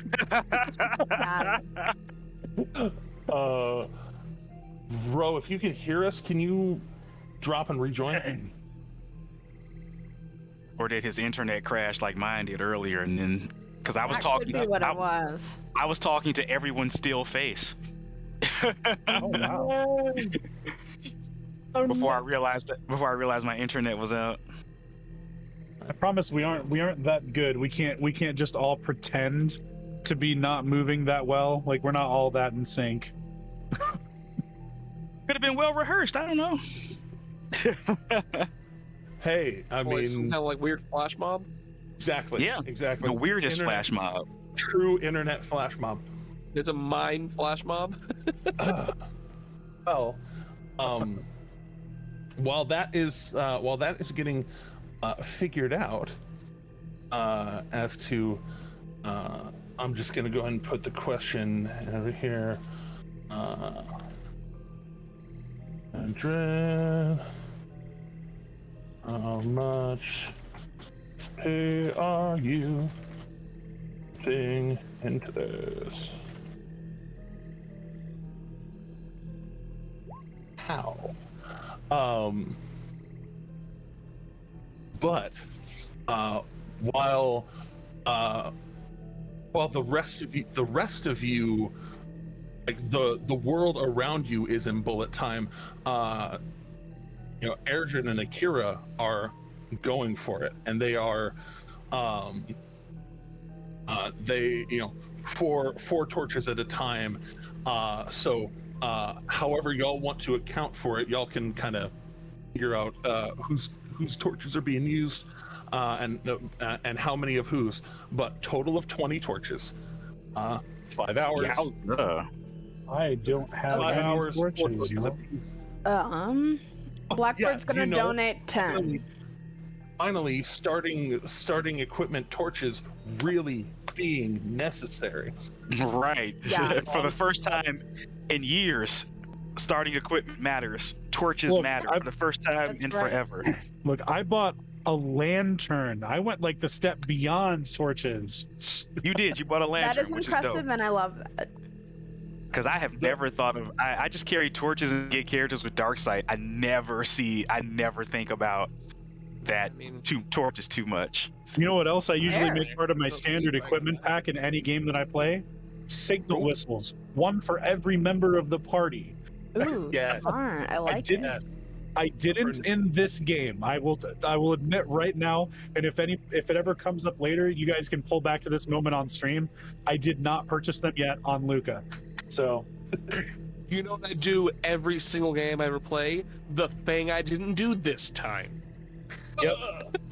Dude. yep, standard to man. get signal whistles for every member of the party because I've never played in a game where anyone else thought to buy them. But I'm playing a bard, so I thought never signal bought whistles them. would be a little bit like that'd be like a huge faux pas for a bard. Right. When you could sing out, but yeah, I get it though. Here, I know that I'm supposed to play all the music, but here, everyone have a penny whistle. Kira would love a penny whistle. Look I've got a lute. You got penny whistles. We can just play flogging Molly songs. It'll be great. Oh, I love 10 out of 10. All right, new stream idea. We are now just a band. Everybody take a level of bard. No, I like it. I will gladly take another level of bard. Thank you. You mean like every Hanna-Barbera cartoon from 1965 to 1970 where a band as well as we solve mysteries? Okay. Yes. It's fine. absolute. They really leaned hard into that too. Well, we kind of found out the other day that we have all the elements to build a ska band right here in this party. It's true. It's true. Real life. Who's Josie? And which one of us are the Pussycats? I just want to know. Well, I'm a think we're- dragonborn, so it's probably not me. I think we're more like the Cherry Clan or Jabberjaw. I think there's more of us to fill out the Jabberjaw lineup Yeah. than anything else. I think we could do Jabberjaw, or we could be Captain Caveman and the You Teen said- Angels. You said Hanna-Barbera cartoon with band, and that's the first thing I went to was Josie and the Pussycats. I Yeah. Oh man, love. there's the Chan Clan. There's Jabberjaw. They were a band. There- Scooby yep, and Chan the Mystery Incorporated was a band at one point. So even Scooby and the gang played some music at one point in time. So it's just a Hanna-Barbera trope. It's like Love once that. they That's so they give you a talking something, whether it be shark or dog or car vehicle. in the case of, or vehicle, yeah, in the case of buggy, Yep. Then they just kept expanding on that. I think the only one without a talking animal was the Chan clan. They didn't have an animal, but there was like the one with the ghost and the ghost cat. Like Yeah?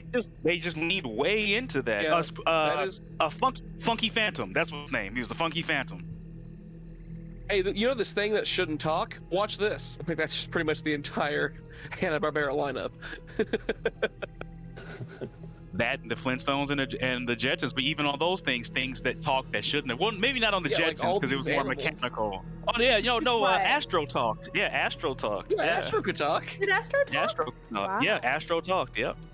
That was just a Hanna-Barbera thing. Dino didn't talk though.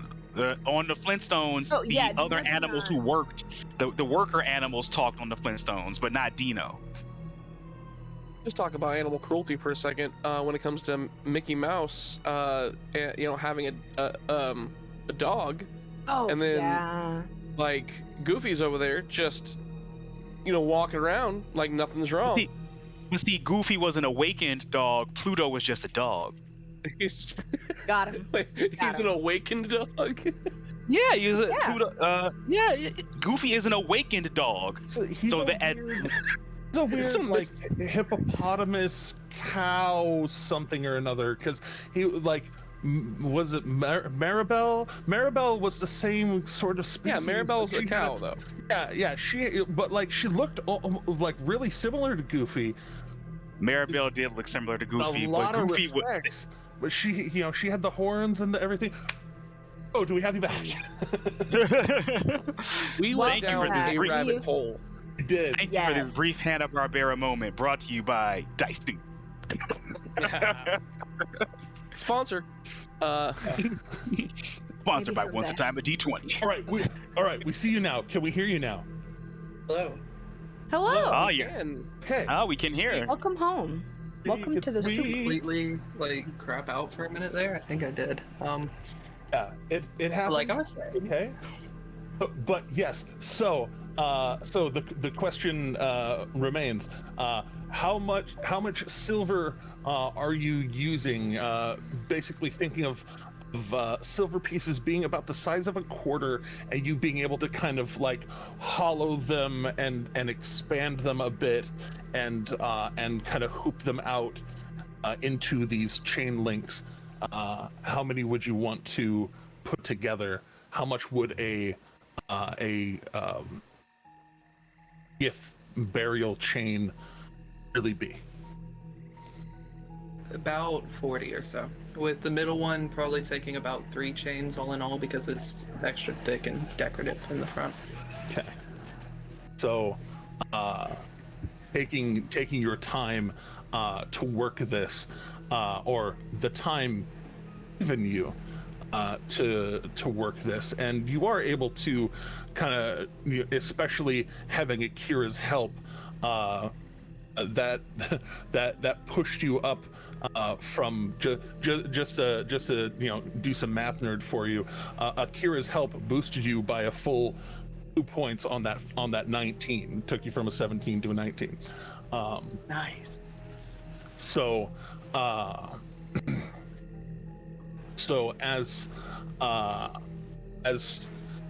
you two go back and forth and work, and you get some of it started, and then give it to Akira to oblong it a little bit and lengthen it.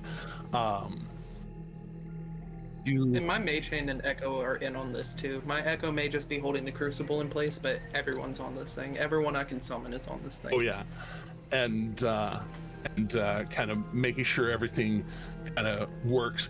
I Blackbird put all 10 of their torches into it. Essentially, you had 5 hours of time in this time in a bottle, if you will, that Luca, Blackbird, and Alec are helping provide for you. And as you complete your 40 links,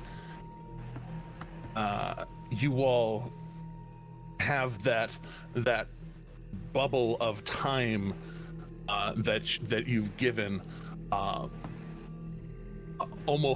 It's almost like everything else kind of slowed down, kind of sound mellowed a little around you. The Luca's songs kind of helping propel this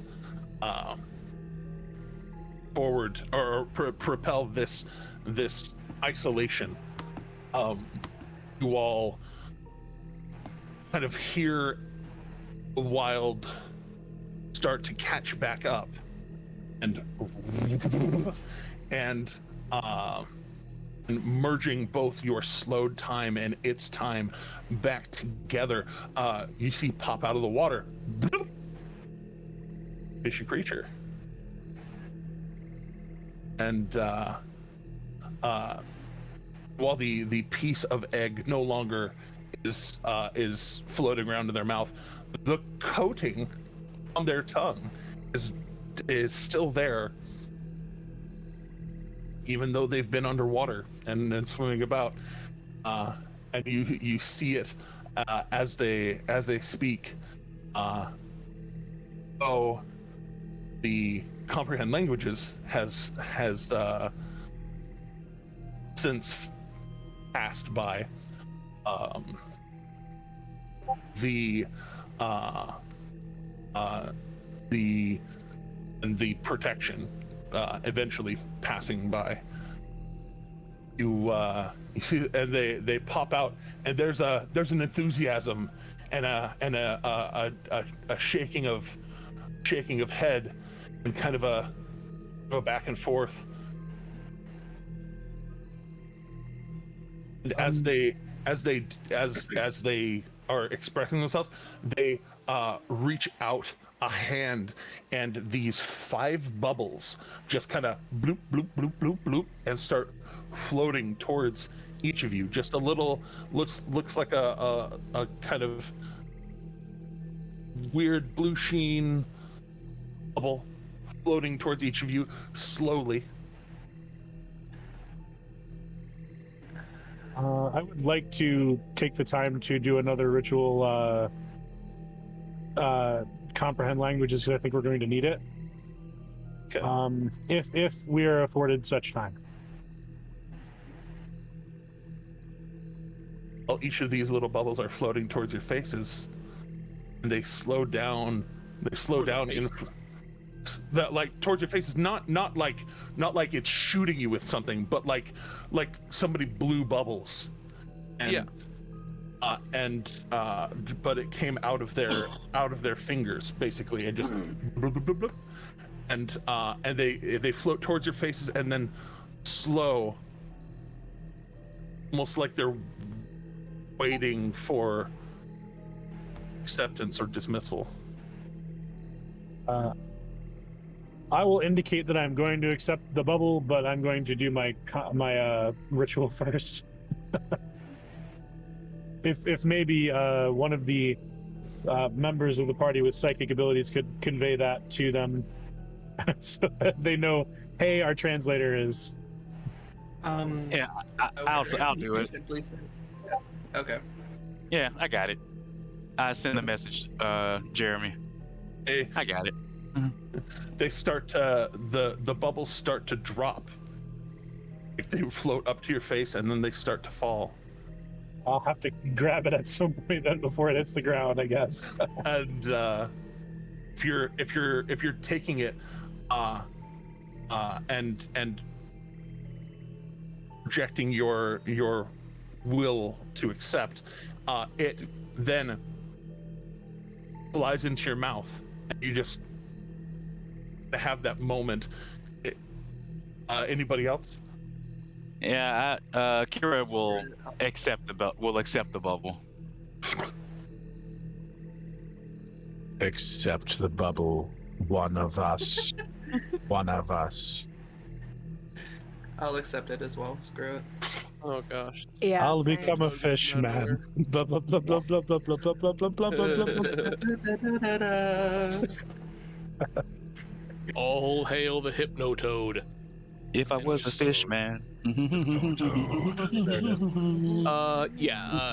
Alec kind of looking around, just like, screw it. And then he just kind of like walks into the bubble, essentially, just like.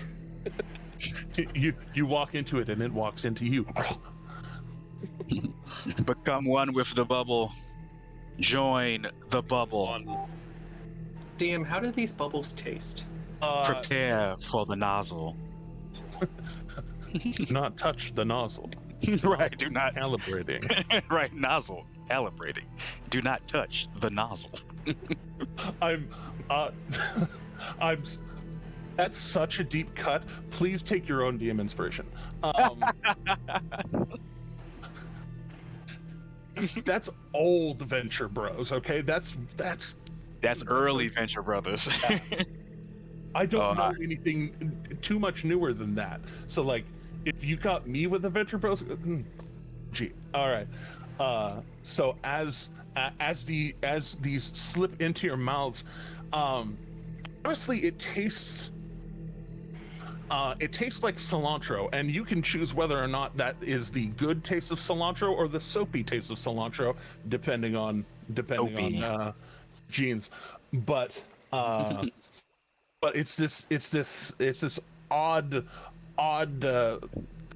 herbal taste as it goes into your mouth, but it like coats your mouth and down into your throat, and it's this like this effervescent herb taste now as you breathe in and out. I have the sudden craving for avocados and for fried cornmeal and browned meat. Indeed. Definitely not projecting my own thoughts and desires. It's fine.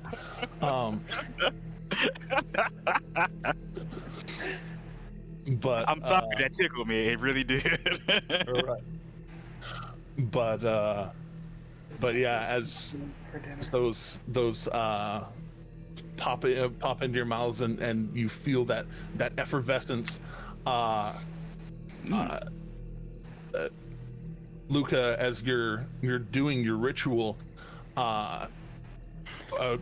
even just within the first minute, it talks as if it can be understood, and then kind of gestures for you all to follow.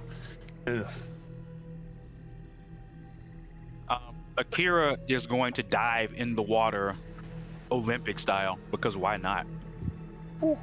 Yeah, why not? Add 10 seconds to the casting time as Luca kind of just watches that happen. Eredrin is going to yell out Akira, like in the very parenting tone, like full name equivalence, even though we both only have one name. Akira. Akira will then come out of the water and then sit by the shore and wait for everybody else. Like, and as you dive in, I'll ask you, what does Akira think that the water is going to feel like? They dive like the lakes and rivers that they have been accustomed to diving into. Like the rivers and the lakes that you're used to. Right, like the rivers and the lakes that I'm used to. Exactly. I'm not chasing a waterfall here. I am not chasing the waterfall. I'm sticking to the rivers and lakes that I'm used to. I felt like you were dancing so hard around not saying that. As you dive in, you both take a penalty for that, like that. You should listen. When you listen back to this stream, you're gonna hear it. I tried to dance. You're right. I did try. Like once I realized what was happening, I was like, let me insert other words to not make it sound like that. So as you dive in, it is cool and crisp as the streams that come down from Grimgulier's, from the mountains, the Dunrock Mountains, if I remember right, behind Grimgulier, and the snows that melt come down. It is cool and familiar, and it gives you that little shudder of cold.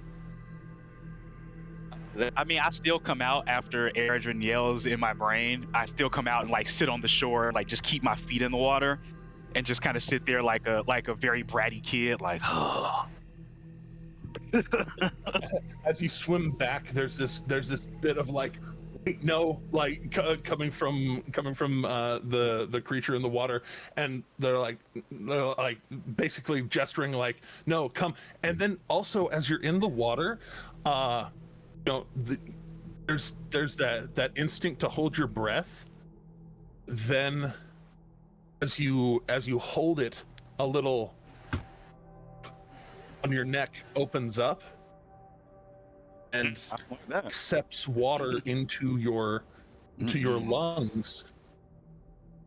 Oh, that would freak me out actually. Kira definitely then scampered back up on the shore, touching their neck, like, because that's freaky. That's freaky. So yeah, you Erigin, you yell, and Akira actually does, like, instead of like casually coming to the shore, Akira jumps out of the water in the same, like, almost the reverse of how they came in, and starts like touching their neck, like and pointing at the skin dries. The little bits of skin that kind of split and opened, as the skin dries, they seal back up. Oh, that's freaky. Yeah, Akira is definitely freaking out. Almost a mile a minute in Erigin's brain. Oh my god, I don't know what that was. It was my neck and in the water, and something happened, and I don't want to go back. By the way, the whole time, verbally, Erigin is like putting out a spew of Gith curses, like parental, like, Gith curses, just in essence, and then like stops and it's like, it's okay, I think that was the bubble, and then goes back to reprimanding in Gith verbally. Yeah, and Akira stands there, very humble from the older sibling taking the discipline, and looking not so much sad, but just kind of like, like a kid when they get caught, like oh, like, so. But we'll definitely now wait for everybody else after their body transforming in the water. That's freaky. Growing gills all of a sudden that's freaky. Taking note that that's going to happen so that I can try to play it cool when I jump in the water. As soon as my comprehend languages is done, I'll get rolling. I'm sorry. Oh, you're okay. You're okay. I am trying to give that breathing room for everybody else while you're ritual casting, and that gilling room. Nailed it. Gilled it.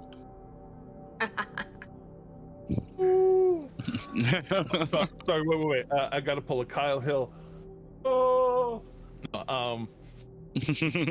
So around the 7-minute mark, while y'all are kind of waiting for Luca, and this creature has been kind of like gesturing, and then like y'all Akira dove in and they were excited, and then Akira went back to the water's edge, and like they're like kind of gotten to this point of like essentially the equivalent of like crossing their arms and tapping their foot, like they're all like holding onto the ground there, and like holding themselves out of the water, and then like put their elbows down in the water, and you could tell that they're like trying to say something, and just like, and y'all are telling like, wait a minute, and they're just like waiting, and then remind me. I am constantly reassuring this creature, like telepathically, like, give us just 1 minute.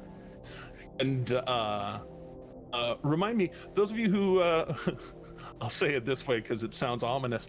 Those of you who think your passive perceptions are high, remind me what they are. No. Oh god. A whopping 10. So Yeah, I don't have a high passive perception. You said Akira was not passive built that perception? way. Mine's also 10. Okay, so we got 10, 10, 13. You say, 13. Oh, no. you say passive perception? Yeah. Yeah, that's an 11. 11. Cool. Well, Oh, to see it. I think I'm mute. Oh. 13. I'm not sure if you heard me. Akira's 13.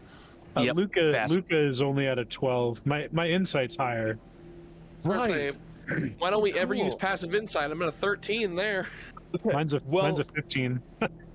well, your passive insight is useful somewhat in this moment, Yay! because you see what? Who left? No. Can't keep the entire party here. That's fine. We'll get there. We'll get there. All right, back. So the fish person's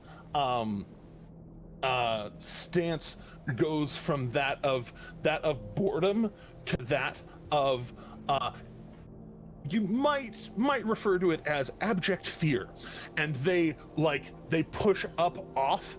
And you see them do this full ass backflip, like you watch their whole body just out of the water and dive backwards, like they are suddenly and abruptly retreating, diving in Everyone. in and away.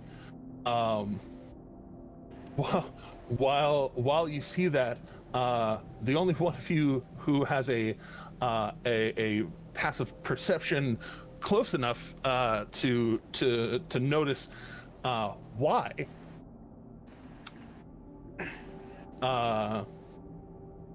Kira, you see a there's a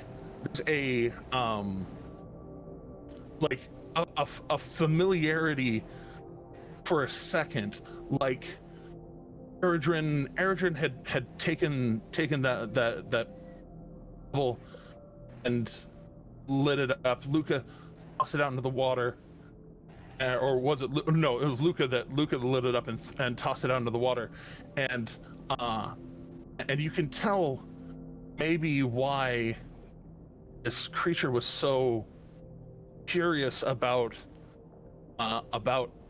glowing rock. It looks like there are 3 glowing rocks. They're floating in the air, coming from the forest.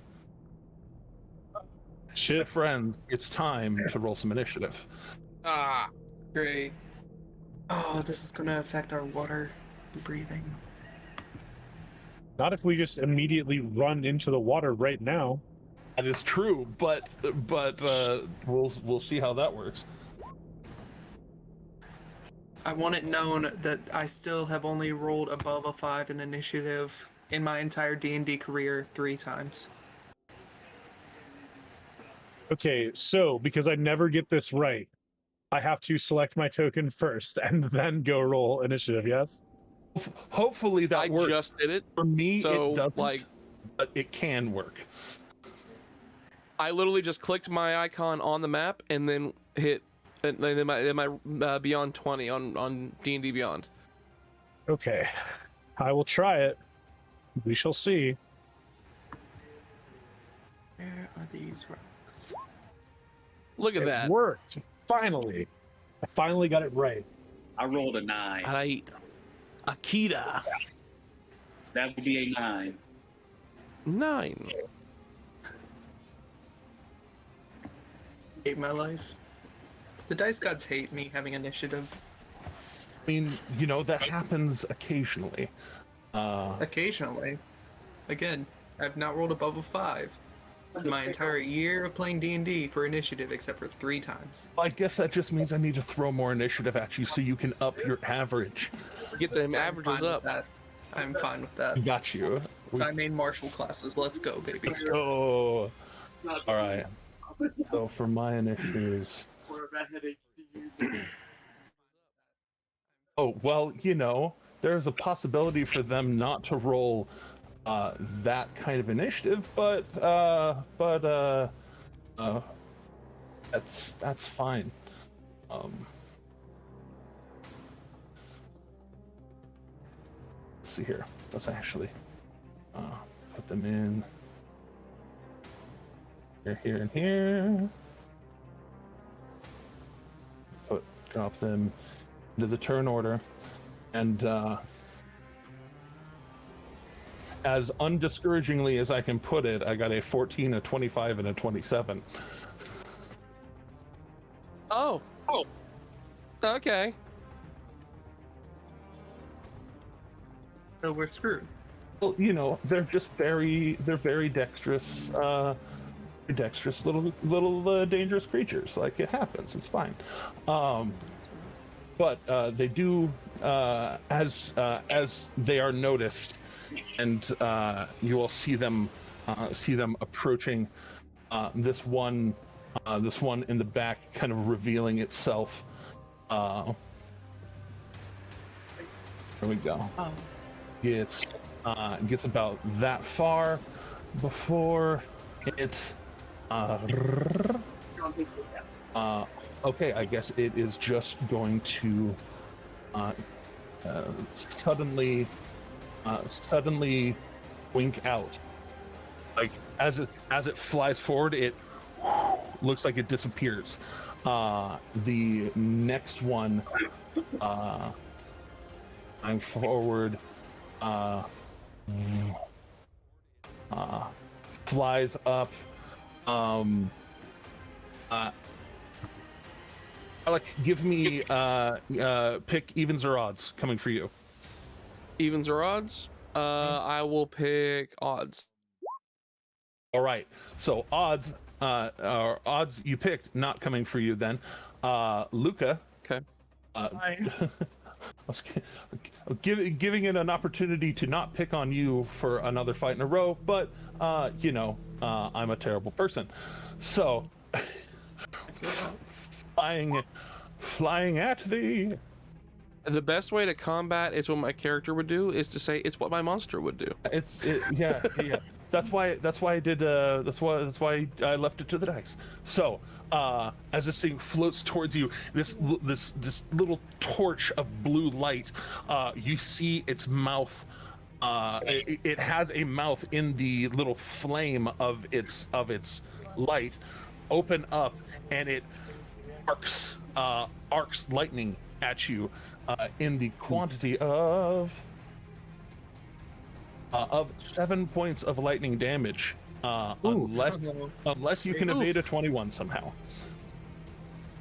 I definitely cannot evade a 21. Ouch. Just doubly checking before I am just a horrible person. Hold up your loot. You're not a terrible person. Wait, just wait. But yes, so it arcs. Hold on to that thought. Hold on to that thought. We'll get there. Wait till you see what these things can do. It's bad. Flies at you and looks like it is like biting at you, and as it like bites at you, it passes through you and shocks you hard.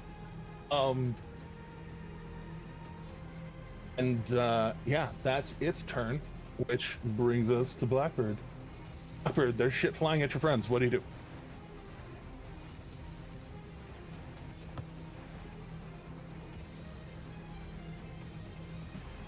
Blackbird, I cannot hear you if you're talking. I said, "Oh Your no, turn. not my friends." I think you can hear Oh me yes, now. indeed. Yes. Oh. Luca, you're on deck. Just a sec. Can I cast shield only on myself? Yes, it is a reaction only for yourself. So if you get that's what I get thought. shot, you can shield yourself. Right. Okay. Well, I think Luca should have held up his loot and just said, "I cast shield," and like put the loot right in front of his face. Indeed.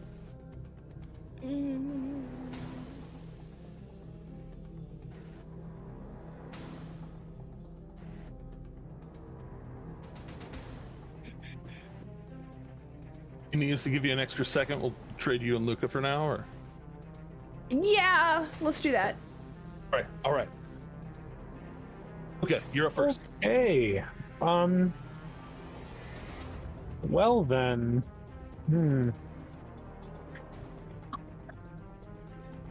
How many of these wisps are there? You saw 3. One of them on approach suddenly disappeared. That's awesome. I wonder if they can go in the water. But I don't know. The Well, creature that's did not retreat into the helpful. water. You could also tell that in the speed of its retreat, I'll give you enough insight there that as fast as these things are moving, the water, that water creature is faster. Great. But we're not faster. That is also So, Right.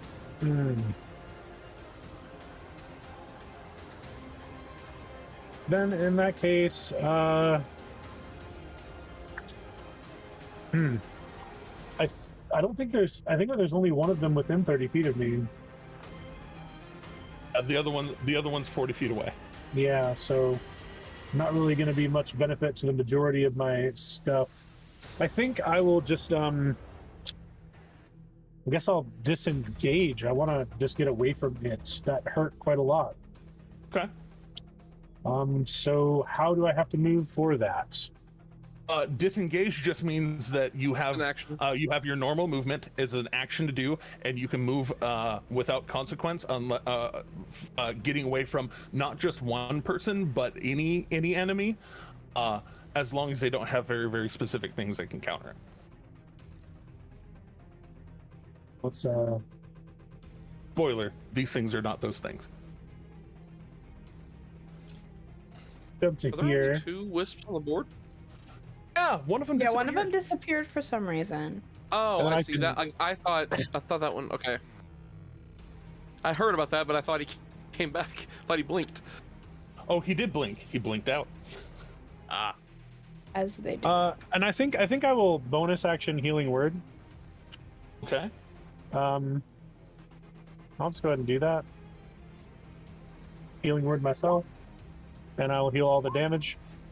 Yeah. Nice. 100%. 100%.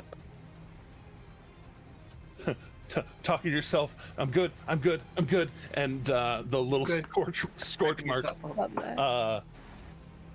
that. disappears. Do you want to go any further? You do have 10 more feet of movement, if I remember right. I'm not sure if going in the water is safer, and I can't fight underwater. So I'll say you can like about 15 feet out was where they were, and they were able to hold their hands. They're not, their arms aren't super long. They were able to hold their hands on the ground and have like their torso up. So it's only like a foot or two deep there. So up to about 15 feet out in the water, you have regular terrain. Past that, it's difficult terrain and or actually swimming. all right, then I'll go ahead and move that. Well, no, I think I'll actually stay centralized in the party, because it's, if I do need to cast some ability that can affect all my party members, I'd rather be centered. All right. So- Make sure to You can use as long as you have informed options, I don't mind. All right. Yes. Blackbird, you're up. Alec, you're Okay. on deck. Can I cast dancing lights to distract them somehow, to give us a way to maybe escape? So in trying to throw up a dancing lights in that way, Right. go ahead and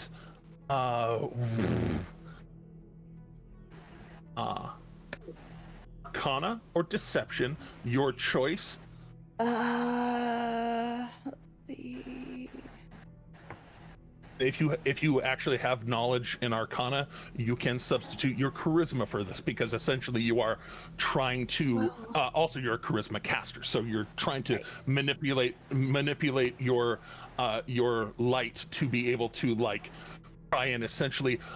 It sounds like you're basically trying to like surround it with mirror images of itself, or Right. Would I be able to use my reaction to assist in this action? do you have Well, I mean, dancing light? I don't think there's any kind of specific reaction that would fall under that category. I'm just saying I didn't know if I'd be able to burn my reaction by, like, for example, rolling on my perception to see if I roll high enough, it gives her a bonus. And basically what I would be doing is like trying to like kick up dust to kind of like obscure the sight of the enemy, so that when her dancing lights go into effect, it'd be kind of more easily able to like dissuade them or like even kind of distract them in a way. In that case, let So you kind of the same way I did in another session. I'll let you, as a reaction, burn your upcoming action to try that, and you can try to help with that. So while she's doing that, go ahead and make a deception check of your own, like to try and to try and give that advantage. And if you roll high enough, you can give advantage to it. And I think I'm going to use deception because I have a +5. Right. So, Alec, rock your roll first. I thought I did. Thought I hit it. I thought you did too. Oh goodness. Yeah. Wait. Yeah. There it is. Oh gosh. All right. Yeah, you did great. Nice. So as you conjure, let's see, do I have?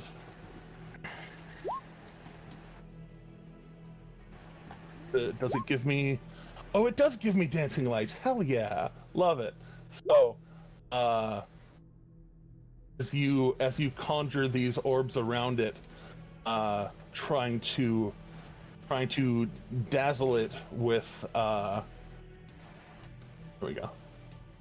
I had to dazzle it with extra, extra things around it, trying to mimic it. You see it. This one up close, just kind of like its attention. You can kind of see where the mouth, the almost mouth is, as it looks one another and spins around extremely quickly, as it is a very dexterous little creature. Looks around, and this little like opens its mouth like it's hissing, but you hear this oddly melodic Oh shoot, do I understand it? You only got to about the 7-minute mark. Okay then, didn't get my comprehend languages. Bummer. But you can tell it's almost this kind of sing-song, trying to like it's trying to ping individuals of its kind. It doesn't hear anything come back from there, but you hear similar from over here. So you can kind of tell what it's using, what manner of insight that it is expressing. You have a bonus action, and a movement. And if you have a bonus action spell, you can cast a full spell because you used your action for a cantrip. Okay.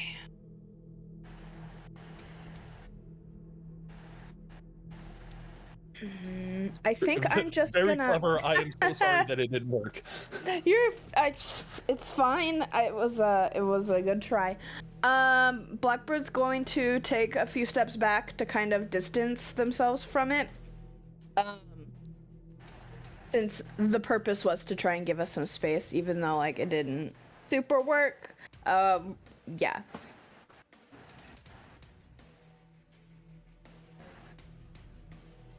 How far back are you going? Maybe 5 feet. Are you using Luke? as a shield? Almost. I don't want to put it like that, but yes, just a little behind him. But yes, I mean no, but yeah. All right, so backing up a little, you do some of your best work at a distance. Yes, exactly. Retreating back just a little. So, as this other one rushes forward, this time, Eredrin, I'll give you the choice of the die. Are you going to call evens or odds to attack you? Odds. All right. Okay. And for you, Which ones attack me? one that was a little further back, and it zooms in and tries to lay its nasty electro mouth on you. Does an 18 hit? An 18 does in fact hit. All right. As it flies at you, and it looks like it passes through some of the foliage, and just passes through, just splatters through it, and this one flies at you and contacts pretty hard for 13 points of damage. 13. 1-3. Ouch. Alright. No more fucking around. All right, Alec, is it your turn? Is it Eredrin, time you to are run yet? Oh, Akira, we don't have your initiative in the order. What was your initiative? I think 9. Yeah, Akira would be ahead of me. Just making sure. So the problem is with my action. Yeah, you used your action to try and kick up dust to dust and dirt to try and obscure. That was a very good choice because I rolled so high. It was a very noble effort, but there's only so much you can do whenever with limited resources. Okay. I don't think I have anything in the way of bonus actions though besides I can do unarmed strike, but that's only if I use an attack. So as of right now, there's really nothing I can do. The drawback of being a low level monk is that you don't really have a whole lot you can do in the early levels. You have some cool stuff you can do, just not a whole lot of it. Dodge, disengage, and dash as key points are also bonus actions. Yeah. Or the D&D, as we like to call it. Indeed. Dodge, duck, dip, dive, and dodge. Triple D, the diners, drive-ins, and wait. Well, in this case, I'm going to stay put because I don't have anything to do. I'm not going to move closer to them as of yet, but I can't really do anything to protect anybody either. So. Okay. You say diners, drive-ins, and death saves? Diners, drive-ins, and death saves. Indeed. Depending on where you. That's whenever the food's really greasy. Indeed. Are you wanting to approach with and group up with the team, or stay where you are? I'm just gonna stay where I'm at, just kind of. All right. Because I'll basically keeping my distance because I want to make sure I know where I can go at a moment's notice. I have no problem getting around. I have 40 movement speed, so. Indeed, spreading the love as one does. All right. So, Akira.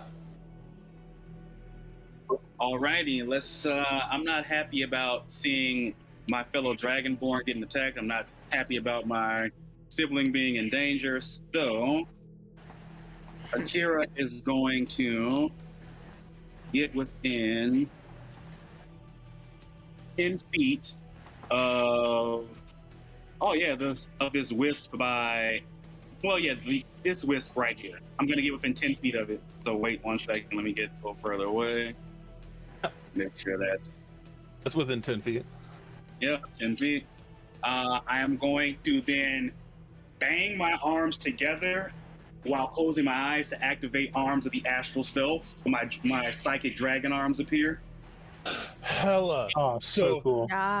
So the rest of you see that same sheen of the egg piece that the water creature consumed the little bit that's on Akira and Eridrin's necklace, that suddenly flares, and this kind of like dragon scale arms just manifest and just slide down both of Akira's arms. And whereas their arms are normally look a lot more lithe and flowy and careful, these look like fucking dragon arms. And then I'm gonna, as they manifest, I need that wisp to make a DC 13 dex save. Save. Okay. That one is a total of 20. Is there half on save of something?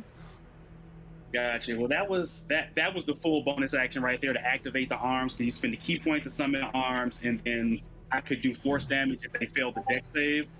So right after, so now I'm just gonna take my regular action, and I'm just gonna start punching it right in the face. All right, go swinging. And because the arms give me a 10-foot reach, so. And you can attack. Reach weapons. You can attack with wisdom or dexterity with this. So, swing away. So, my character sheet. Make sure I got my stuff all set. And it's force damage, just as a reminder. Yep, it is force. So good. All right, let's roll some dice. Got everything. Let's roll dice. Roll dice. Well, that sucked. Spend a key point for. Well, it's unarmed strike, so I get one right afterward. That also sucked. I'll spend a key point. I'll spend a key. Oh, I can't spend an additional key point, can I? Oh, because it was a bonus action to activate. Yeah. All right, so you run forward and just as you manifest the arms, they fly out and just kind of claw out from you and form down your arms, trying to lash out at your foe, and then you follow up and try and these arms still new, like you were messing around with them the other day, or maybe earlier today. It's been a weird day, and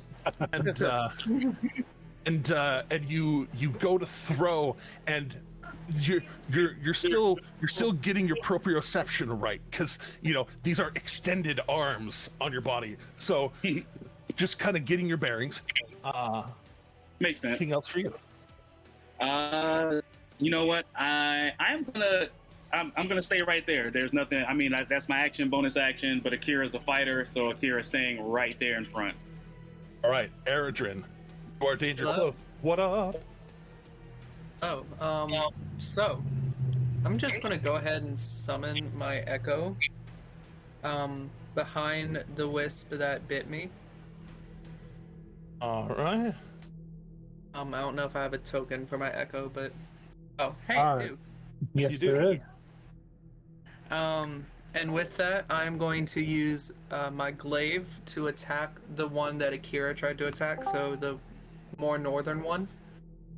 It has a 10-foot reach as well. Yes, indeed.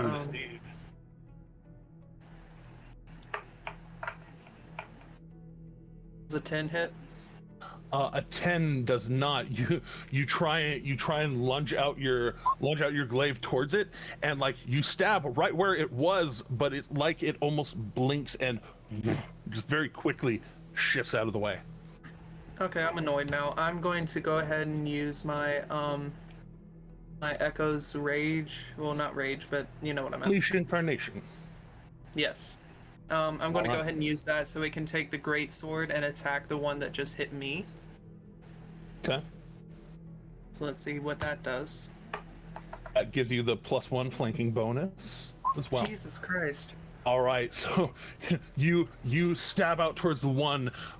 Eridrin Prime stabs out towards the one Akira went for. Eridrin Shadow slashes across the one in between you, and just again, these things are fast. They're fast as hell, and just you swing right where it is, and by the time your blade's almost there, it just. Alright, and with that, I'm going to action surge to just go ahead and do those two things again. Just screw these things. You know, sometimes you gotta do. I hate my life. You can do this! Come on! All Please right. do something with it. Oh my god. Okay, come on now. So That just feels this this epic kind of shadow boxing match, if you forgive the pun, but both of you stab slash, and these things are just My action surge and put those going. all right. Well, staying where you are? Question mark. Yeah, I'm staying right where I am. All right. And is I Shadow like question mark. you staying where he is? Yes. All right. Oh, then flying at him. Great. Now things not being nearly as equidistant. Flying at him, this thing, and you hear that harmonic vibration, not super great, but as it flies at Shadow you, it bites, and you see it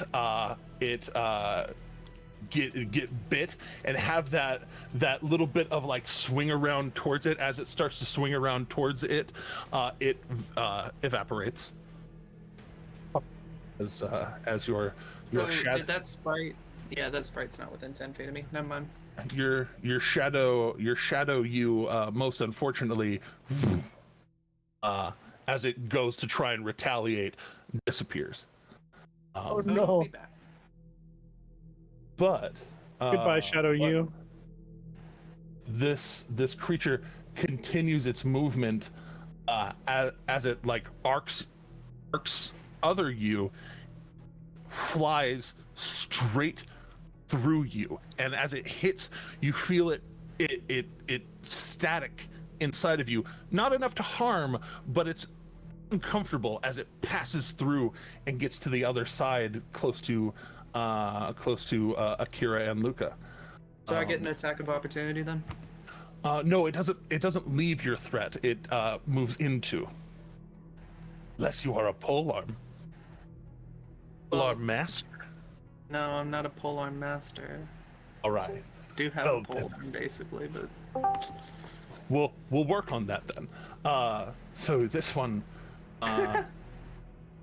now it's equidistant from Alec, Akira, and Eridrin. So in that order, 1 and 2 is Alec, 3 and 4 is Akira, 5 and 6 is Eridrin. Alec, Going for Alec. you're the lucky contestant. Yay! that one did move out of my range. That one did move out of your range. You can use your reaction to attack that one. I am doing that because if I don't hit this thing sooner or later, I am launching something. It's a Launch. 13 hit. 13, you lunge towards it, and it's already like it's almost moving in this like sine wave fashion as it wobbles through the air. Does miss. Things are. It's already gone. It's gone, and so is Ro. I think Ro dipped out real quick to make sure to shout "motherfucker" at the top of his lungs, and that's fine. Get it. That's good. That's all good. But as this one flies towards you, Alec, you try to prepare yourself for it coming in.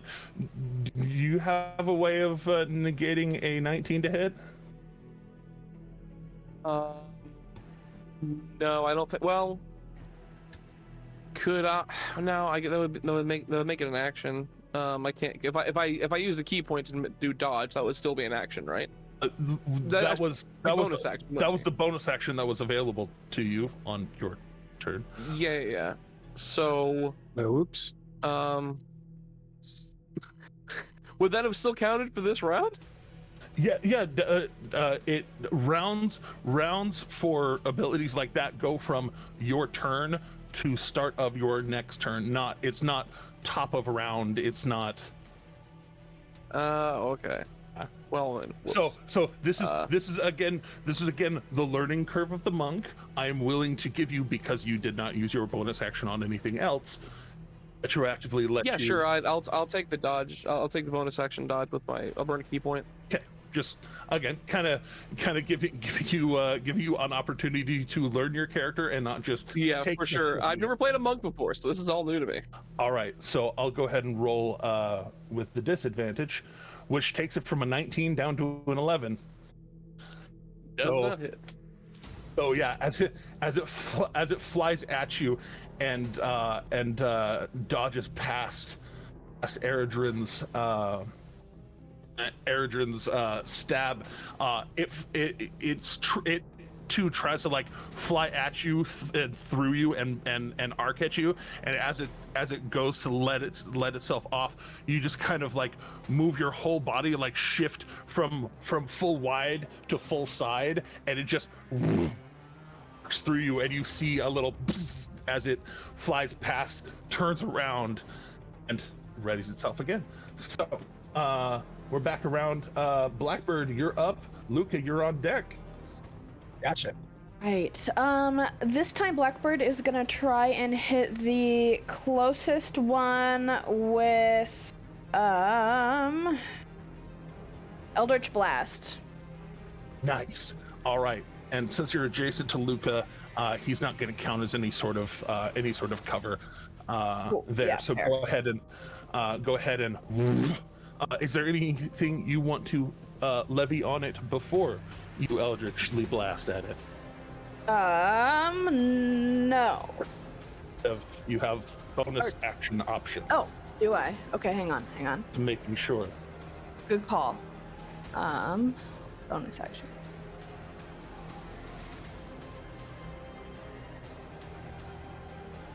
Let's. Like I was saying for Alec, new character who dis. I know, right? Yeah. New character. So wanting to make sure that y'all are proficient in your characters now, so that later on when I throw the real fuckery at you, that y'all know how to try and chun round me. In that So case, this isn't the real fuckery. This is just the temporary fuckery. This is like the pre-fuckery. Can I hex it as well? You can hex it. I can't. Oh boy. Okay. All right. What ability would you like to try and hex it for? Oh boy.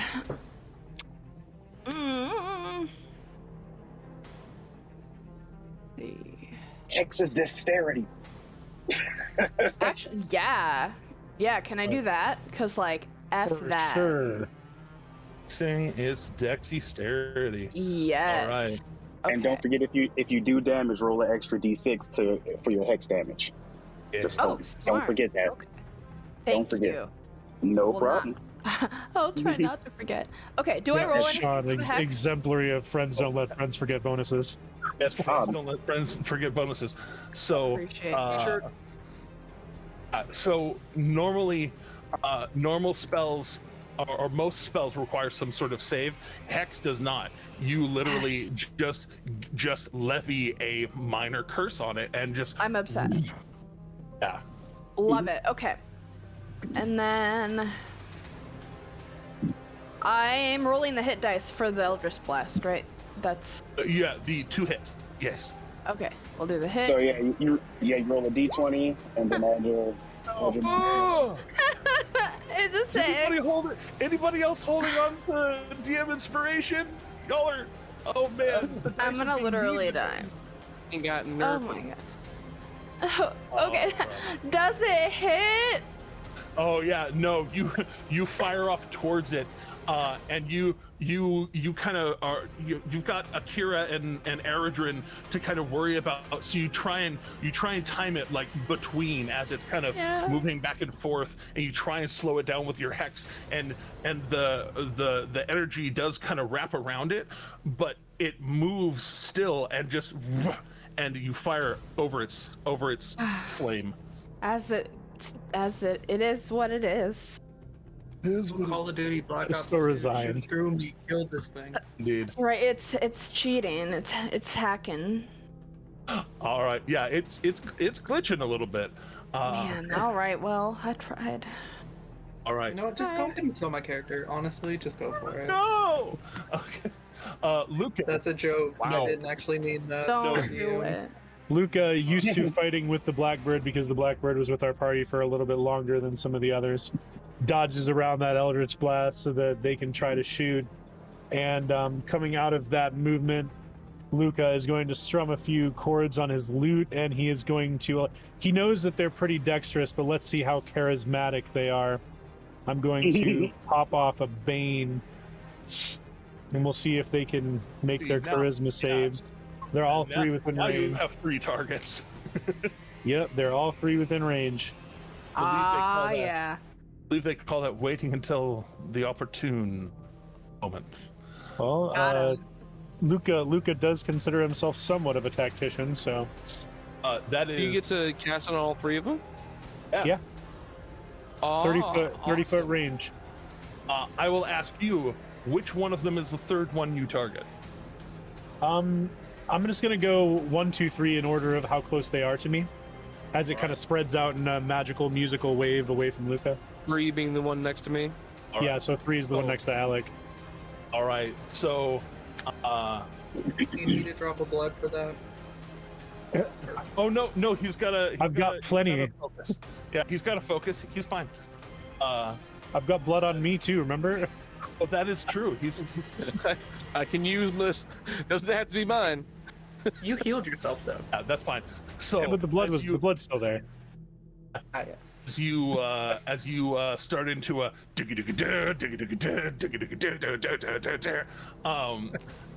these two become I was playing Master of Puppets. yeah. Yeah. Okay, that's as much as I can do before Metallica sues us. So it washes out from you in this 30-foot wave, and all of you feel this energy ripple through you. But the only ones that it actually tries to adhere to are those 3. The first 2 flanking Eridrin, feeling it, and you see this kind of stickiness wrap around each of them. The 3rd one, like the wave as it's starting to wane, it back just a little bit and gets out of the way before it can fully enrapture it. That one rolled a natural 20. The other 2 rolled 5 and lower. And the last thing that Luca is going to do is seeing Akira manifesting these like incredibly powerful draconic arms. He's pretty hopeful that Akira will be able to do some serious damage output with those. And so he's basically going to, as part of, playing and singing that, I love the little icon that just got put on. As part of like playing, he's going to turn towards Akira and just take those things and smash the bastard. Just smash the bastard. And I'm going to throw a inspiration die to Akira. All right. Thank you. Hopefully, I don't roll any more natural ones. You know what? We're trying, and that's what's good. I don't know if we're even supposed to try though. Maybe we were supposed to run. We'll never know. That's true. Get hit with 2 5s, 2 4s, and an 8. You're on death rolls. I mean, logically, It's like never a consideration for me. It is what do you do? So logically, the pendulum has to swing back at some point. Exactly. The problem This is is I have true. to run in 7 minutes, so Oh, that's all right. I too We have to continue. run in about 7 minutes. So so Ditto. we're gonna It'll try be and fine. charge right up to the finish line and let y'all dash off. So this one, moving in on Eredrin, the flanking does only give it a +1 too. So here it comes. Try and nom you. don't taste good.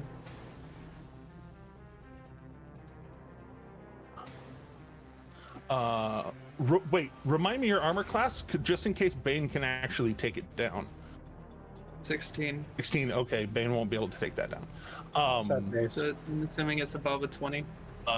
Yeah, it's above a 20. Good lord. So Go ahead.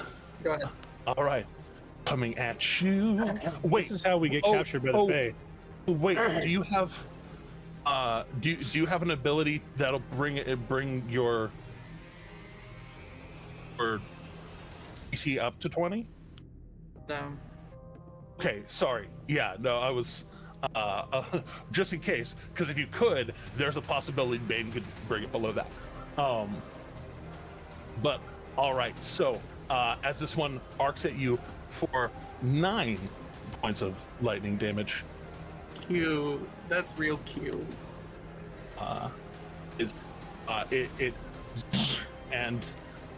it passes through and by, and one might say dangerously close to Luca.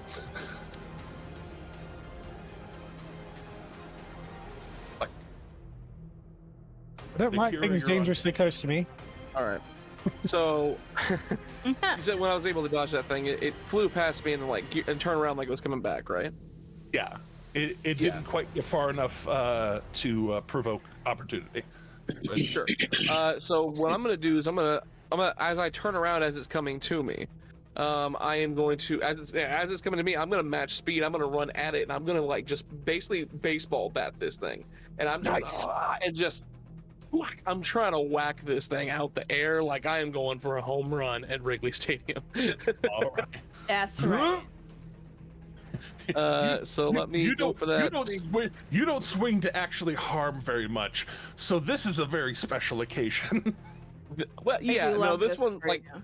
this is one of those rare occasions where I see this thing, I go, I'm not sure this is actually a living, breathing thing. This is more just a pest. It's like, a bug. These things better have low hit points because they are hitting us way too hard. I was nervous to use my actual damaging spells because I fear that they may be hell immune to yeah. electricity. So, What did I get? I can't even see it. what you Yes. don't have Boy. turned on right now. Nat 20!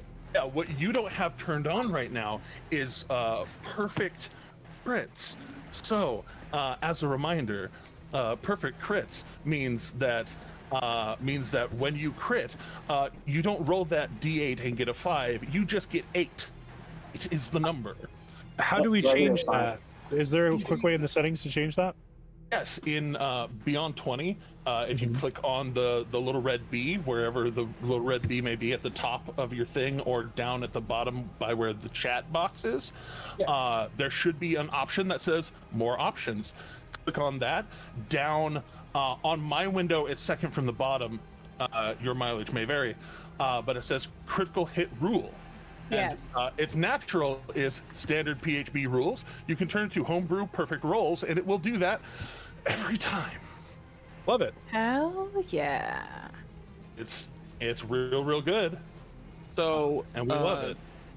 So I roll. I So I rolled back this thing. Yeah, and you said that you essentially said that you go to baseball swing. That's 2 hands, Yeah. there, bud. Two-handed, yeah. So that's 14 points of damage as you ball up and swing.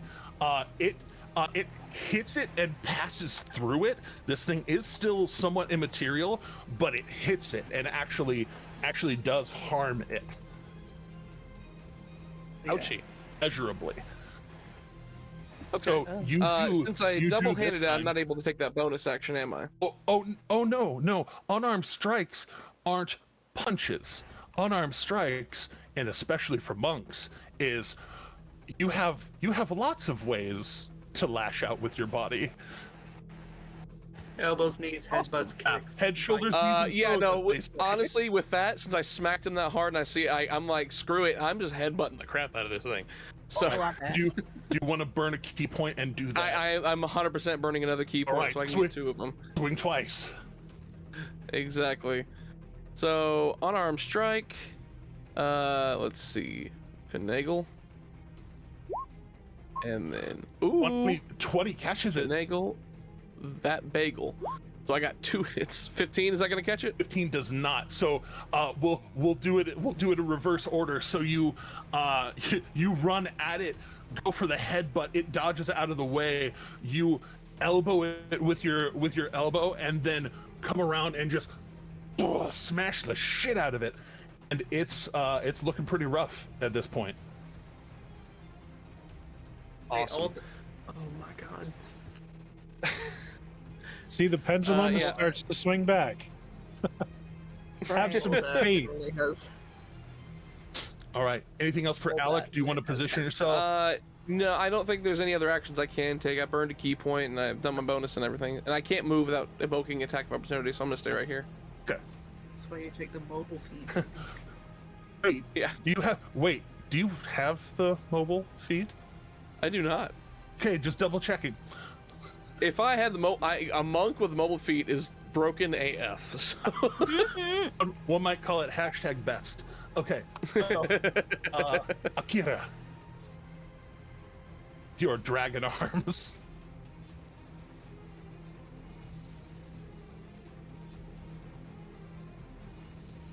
Dragon arms. Sean, if you're talking, you are muted.